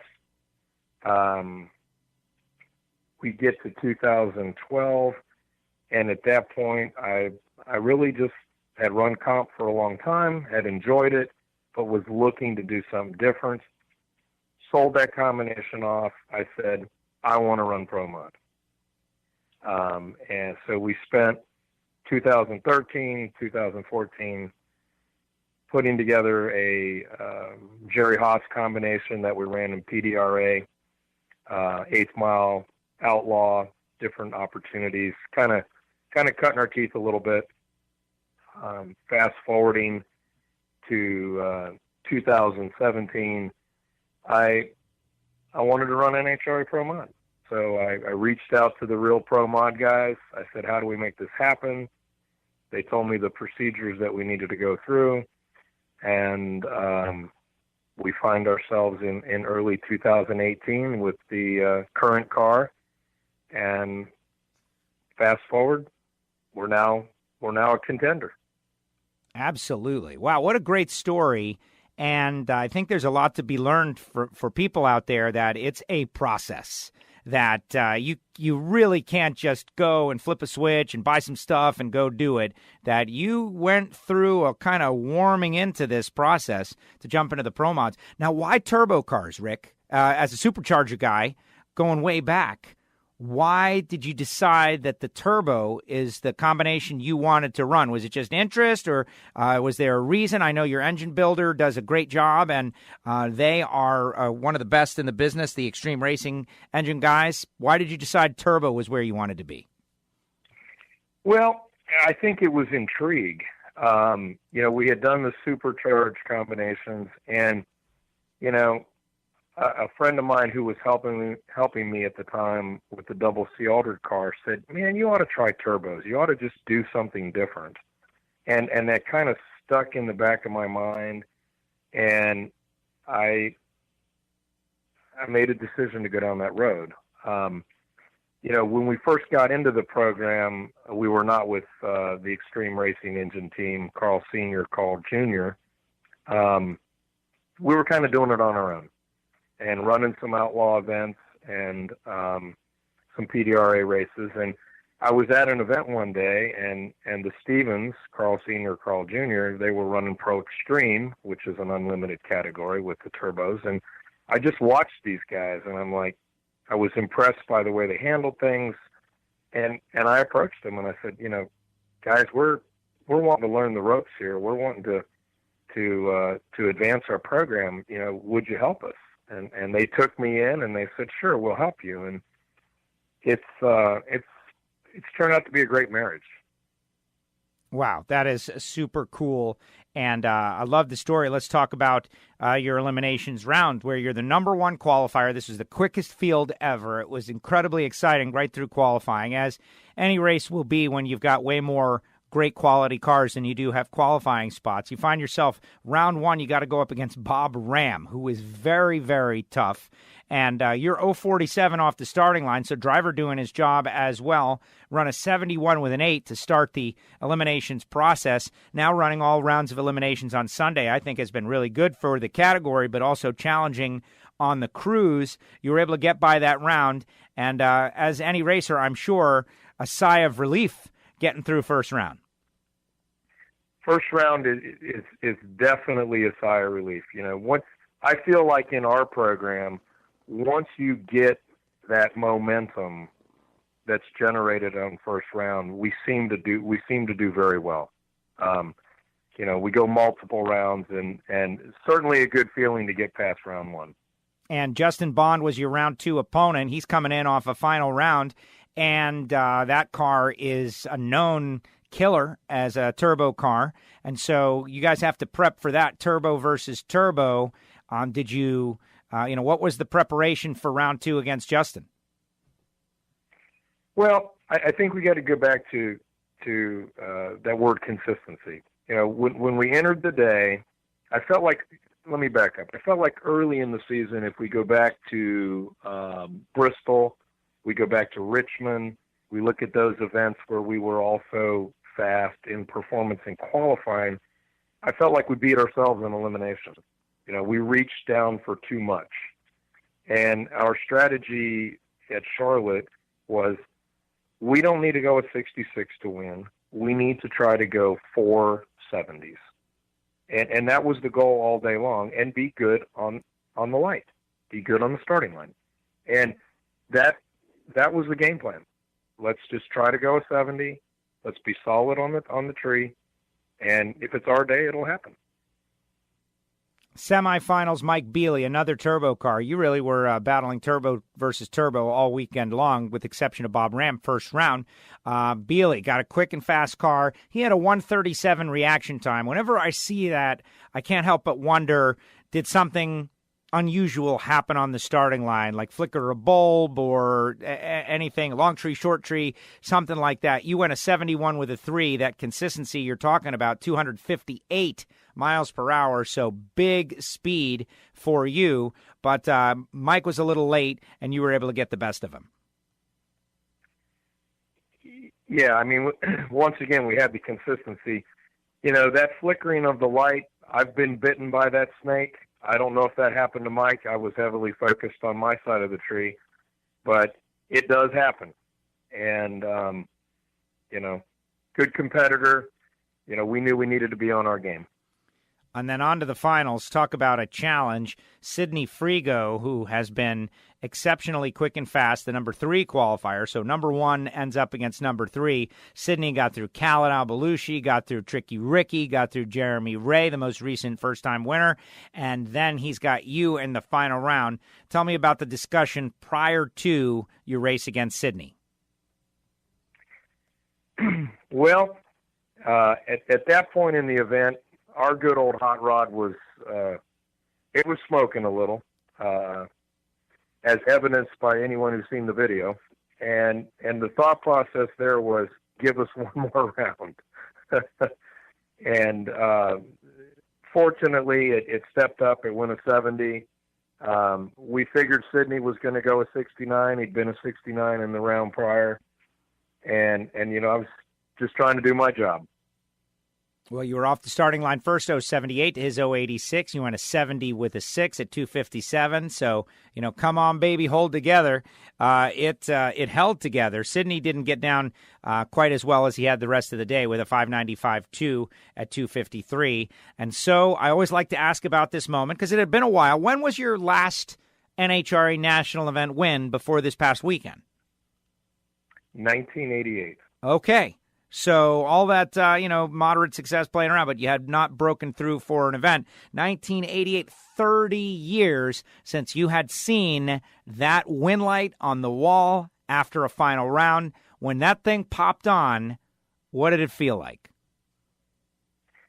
It was exciting for sure. You know, the car had, on that particular run, you know, it had done a mid-track wheelie, and I was riding out the mid-track wheelie at that point and really hadn't spent much time at all looking to see where the competition was. But once it set the tires down about 1,100 feet, I looked over and he wasn't there, and I said, we got one. Awesome. The mid-track wheelies are spectacular from the outside. What are they like from the inside?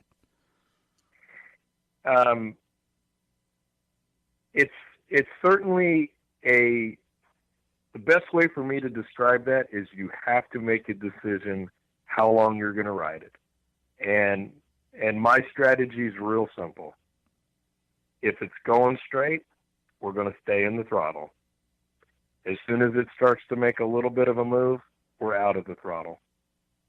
And this one just stayed dead straight, rode it out, got the victory. Wow. Yeah, that's awesome. That's one of the great parts about Pro Mod is, half-track wheel stands happen. And it's, part of it. Like you guys, I don't want to say you got it under control because that's an overstatement, but you know what to do when it happens, and it makes it spectacular. So you won the race. You're on the stage, the winner circle stage with Steve Torrence and Ron Capps, and just a great welcome back. 30 years between Wallies, but I have a feeling it's not going to be 30 years before your next one. Now you got one more race in the E3 Sparkplugs Pro Modified Series season, going to Vegas, and there's a championship going on all around. I know Vegas is a good spot for the turbo cars. You're going to be going after another one real soon. Our team is is ready, and we wish it was tomorrow. You know, you're riding the momentum. We ate dinner Sunday night. We said, I wish it was tomorrow. We kept repeating that. But we're geared up. We're heading to Vegas. Going to do our best to try to double up. Wow, that is awesome. Sitting 8th in the points standings, and it is possible to climb higher. I think you could end up with a really good day. You could end up as high as 5th if things all worked out to your favor. You know, obviously you'd need some help with Jeremy and Chad ahead of you, but that's a good season, especially since you were kind of ironing out some things at the beginning of the year and now coming on strong. What's your plan for 2019? Are you going to run the full thing? Are you going to shoot for the championship? All of that.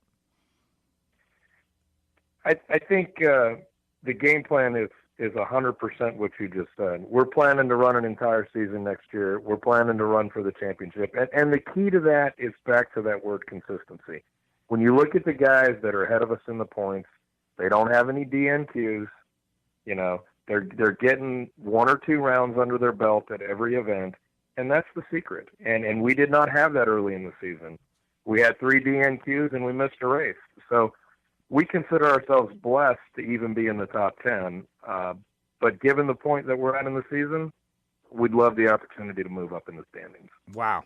Yeah, I when you put it that way, 3 DNQs in a missed race, and to even be in the top 10 in this category that is so challenging, and that's part of it. Like, Pro Mod is not easy. This is a very tough category. That's what makes it exciting for me. It is a challenge, and you know, I spent a lot of years in competition eliminator. I loved competition eliminator, still do. I see a lot of my old racing buddies. They come up and they talk to me about Pro Mod, and I say, guys, I should have done this 10 years sooner. It's exciting. It's challenging. It's fun. It's highly competitive. It's like going to battle each week. Awesome stuff. Rick, I want to thank you for coming on WFO Radio, making the time to come on our podcast, talk about your round by round, talk about your win. Alan Reinhart and I were talking about it. Wow, 30 years. You are a diehard drag racer. You stayed with it for a long, long time, and now you're coming back, and maybe some of your best stuff lies just ahead. Who knows what we got going on with Vegas and then 2019. But congratulations. One more question. Maximum Effort. Where did that come from? This is the Maximum Effort 4. So you have used this name several times. What is the origin? It stems from a saying that my father came up with. This is the 4th car that we've had that we called Maximum Effort, and it goes back to when we first got into blown gas in comp, and blown gas was extremely difficult because it's like playing with fire from a tuning standpoint. And one day my father rolled into the shop and he said, this just takes maximum effort. And that phrase we coined that phrase. It's been on our cars and it'll carry forward, until we're finished. Love it. Love it. Rick, thank you very much. Thanks for coming on the show. I'll see you in Vegas. Good luck. But of course, congratulations on this win. I know you will savor it. And it was very entertaining. So congratulations. Thank you for sharing it with us here on our WFO podcast. You're certainly welcome, Joe. Thanks, Rick. Rick Hord with us here on WFO Radio, preceded by Megan Meyer. And those were 2 great interviews back-to-back. Get to hear Megan about being at the SEMA show after a big win. She talked a little smack down there at the NHRA All Access Winter Circle. That was kind of cool. And then Rick Hord, what a great story. And it's great that I get to sit and have a long-term conversation with him on the show for you all to hear. Really cool story. And they get back out there, maximum effort. It's going to take maximum effort. And it really does. And all of these teams that are out there battling for championships or battling for their first wins, the cars are so cool. The sport is so cool. But it's the people that are the real stories. And the more people you meet, the more amazing stories of battling and, go taking a break, build a business, come back, focus again. Very successful people. Very cool story. Thanks to Rick Hord, Megan Meyer, Ron Capps, Steve Torrence, Jason Line, Matt Smith, Alan Reinhart, everybody who came on the show. Now it's time for my time, tail end of the show.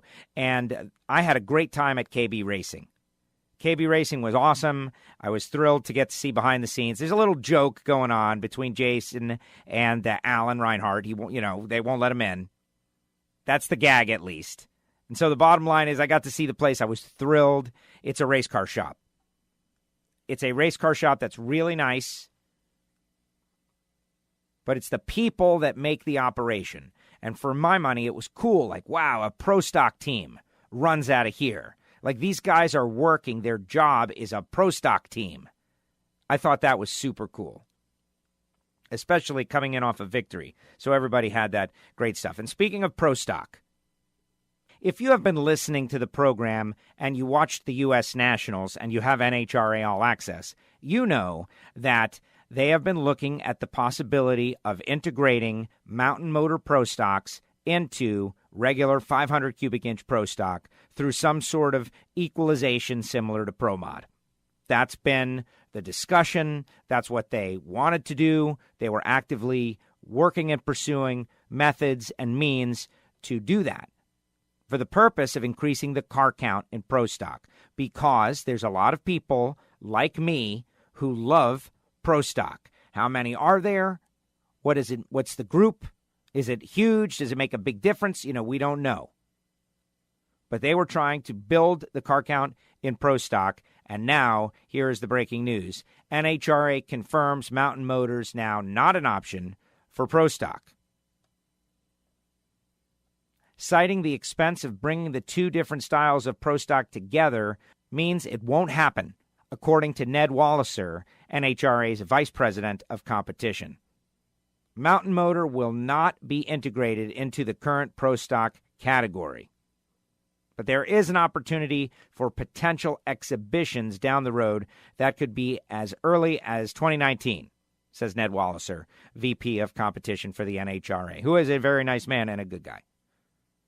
And wow, this is genuine breaking news. I'm learning about it right now, and I'm thinking about it, and I just didn't see it. I didn't see it. Jason Line didn't see it. They tried.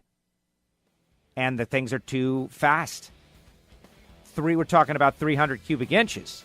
That's a whole competition eliminator engine on top of the Pro Stock engine.